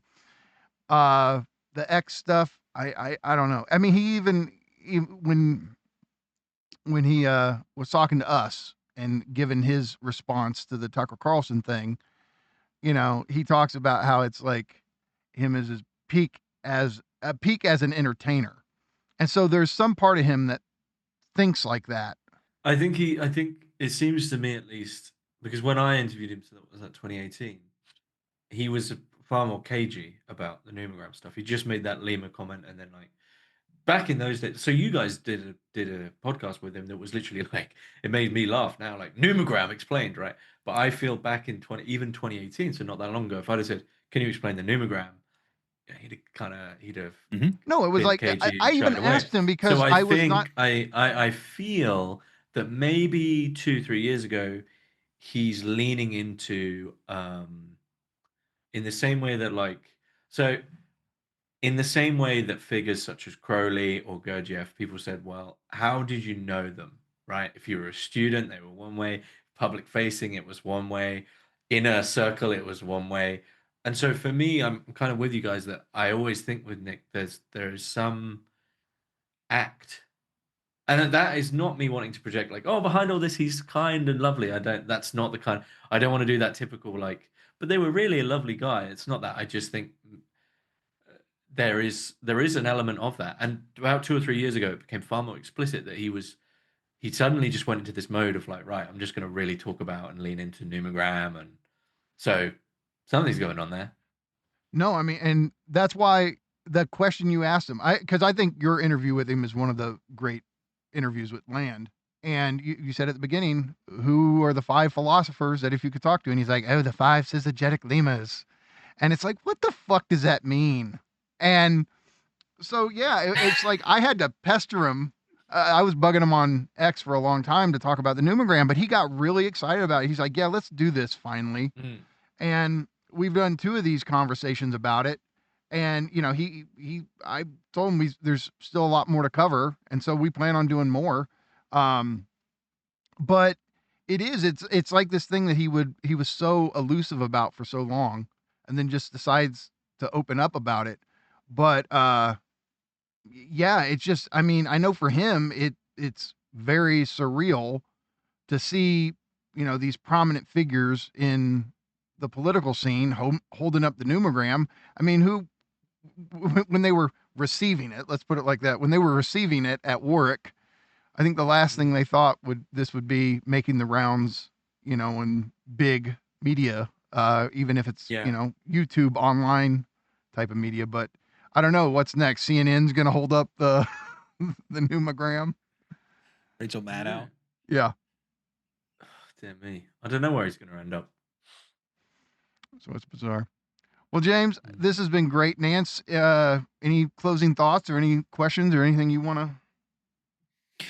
I think the main thing I find myself coming back to is like, I do wonder, Seele or soul. It just sounds too harmonious for me. And I do feel like there's something to separation and alienation. I also understand that inframing is eating the world and our souls. And I think of Geist as inframing, roughly, or instrumentality or functionalism, or to just call it Geist because that is what it is. So I don't know. I do find myself looking for a third thing that maybe takes qualities or features of both. However, I think I would prefer soul to Geist because I don't want to be eaten by the machine. But I do fear that that's just coming. That's just that. Yep, that's it. We had our chance and we blew it. I mean, James. Yeah. One thing I guess I forgot I was going to ask you. I mean, what do you think about where do you position Reza's work? Intelligence and spirit. Like, I mean, the title itself kind of jumps out at me in this context. It took me a long time to get that book. And when it's going to disappoint you, the answer. When I was reading Klages, I remember thinking, oh, okay, well, maybe I see what Reza said and I just thought Reza was a very bad writer and I didn't get very far. I thought it was dreadful. So I can't comment because that book, it took so long to say things that then it clarified. And it was, I don't particularly like saying this about philosophical texts because sometimes you just can't help it.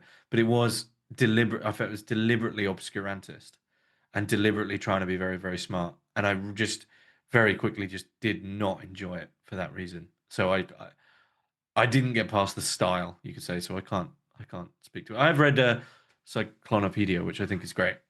Okay.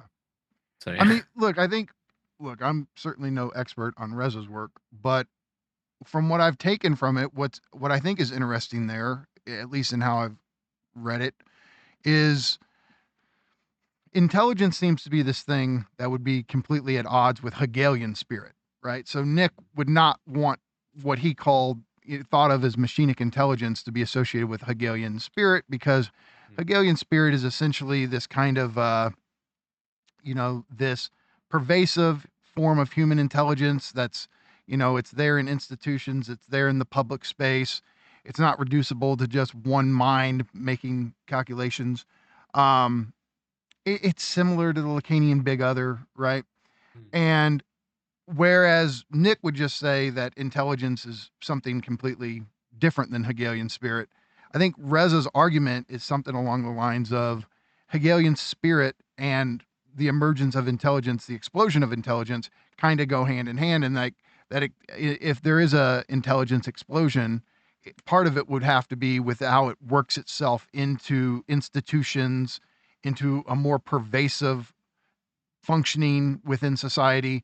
And I think there's something interesting in that case of bringing the idea of intelligence into relation to Hegelian spirit. Again, what Hegel means by Geist is not how we've been really using this term, because I think Hegel himself was very much aware of, we did a great episode with Todd McGowan where we read basically one paragraph from Hegel's Science of Logic, where Hegel is explaining the problems with calculative thinking. And with the problem of especially mathematical conceptualizations. And for him, they're just not dialectical, and that's the problem. But that would seem to pit Hegel's form of spirit against Klages and how he views spirit. That's a whole nother can of worms. But I just think, I just think there's something interesting in thinking about intelligence in relation to Hegelian spirit the way Reza did. Okay. I don't know. I still don't know Hegel very well. I just have not. Something about his work just doesn't do anything for. I can't get a foothold, Mikey. You like, you would go, because I know you, would you say that Hegel for you is primarily Žižek or McGowan's Hegel? I think so, yeah, to the degree. So I wouldn't know him explicitly, but I think the Hegel-Schopenhauer split is critically overlooked in everything that came after, and I think a lot of good work could be done to see where people fall on either side. But I'm obviously more of a Schopenhauer guy, so yeah, I'd be going to his lectures. Yeah. Cool. He would be very happy to have you. This has been great, James. Thank you so much. This was an awesome essay. I guarantee like we'll be thinking in terms of this essay for a long time, trying to wrestle with these concepts that Klages gives us to think about. And I'm thanks for letting us know that this AI generated transcript of the text exists thanks to you. Yeah. So I'm I'll post the links to all this below. Yeah. Awesome. Thanks, guys. It's been a pleasure. Fantastic. We'll see you soon. See ya.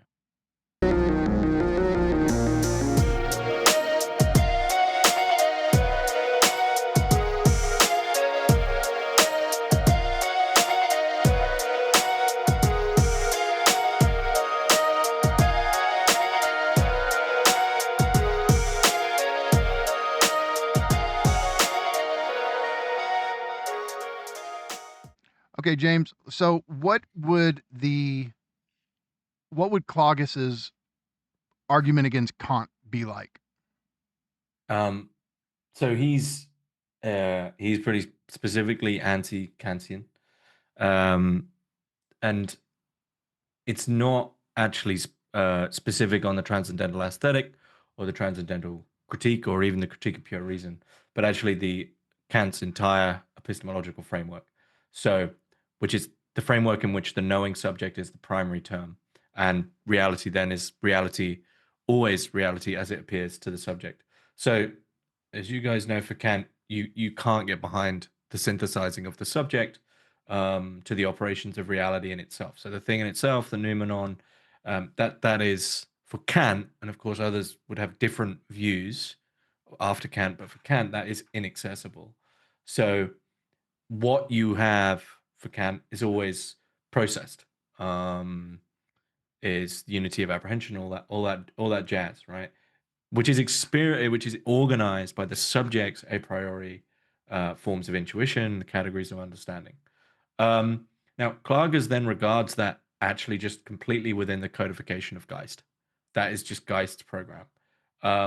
So what Kant did, he didn't like just describe how knowledge works with this epistemology. He actually doesn't realize that he's enthroning the knowing subject as the transcendental condition of all possible experience. So Kant makes Geist the ground of reality, or the ground of reality that we can access. So it's that primacy. So the thing in itself basically recedes behind some epistemological horizon of the subject that guarantees our primacy. And Klages doesn't view this neutrally. That's like his initial take, is that Geist is actually just achieving its own justification. So Geist then becomes inescapable in that you can't think your way behind the subject's synthesizing operations because it is those operations, right? And what Klages would call the living stream of images, so das Bild versus das Ding, which is the thing, so subject thing, which would be the Kantian mode of operation. There's stream of images, das Bild, called Bildwirklichkeit. That is primary. And Kantian epistemology just wouldn't be able to accommodate that. So these images aren't products of the subject synthesis. They arrive, they happen to you, you are moved by them. They come out from outside the subject's organizing operations from the living ground of Seele. So they can't be derived from a priori forms. So Klages on Kant is that he's not countering or refuting Kant on his terms. He didn't like try solve the problem of the thing in itself. He rejects Kant completely. So the question is not how the subject knows the world. The question is how the living being participates in the world. And participation is a category, participation specifically is a category that Kantian epistemology for Klages excludes. So because participation means the dissolution of the subject-object duality, the boundary, which is that's the entirety of the Kantian framework. So genuine lived experience, which is translated as Erlebnis, is basically the precise event that the subject processing an object but a living being, that's for the living being that's drawn and is part of its participation, as opposed to the subject object dialogue that I've mentioned. A further thing, like the deeper argument for Klages, is that Kant's epistemology is not really wrong about how Geist governed cognition works. Like, it's an accurate description of what happens when Geist is running the organism's operations. All the categories of understanding, the forms of intuition, they're all there. But for Klages, Kant's mistake was to take this as a description of cognition as such, rather than recognizing it as Geist-dominated description. So for Klages, basically, Kant is working from within Geist, and that, if you want to use the words prior to, but of course then we just get into the philosophy of isms, but prior to is the living ground of Seele. So it's the difference between participation and primacy of subject. That's, yeah. I'll tell you what's so interesting, that really seems to have had an influence on Heidegger, especially in being Yeah, time, huge right? And I don't yeah. think that gets stressed enough, because everybody always wants to. Well, it's Heidegger, right? He doesn't. Right. But no, I mean, his whole point is that the subject-object schema is this modification of being in the world.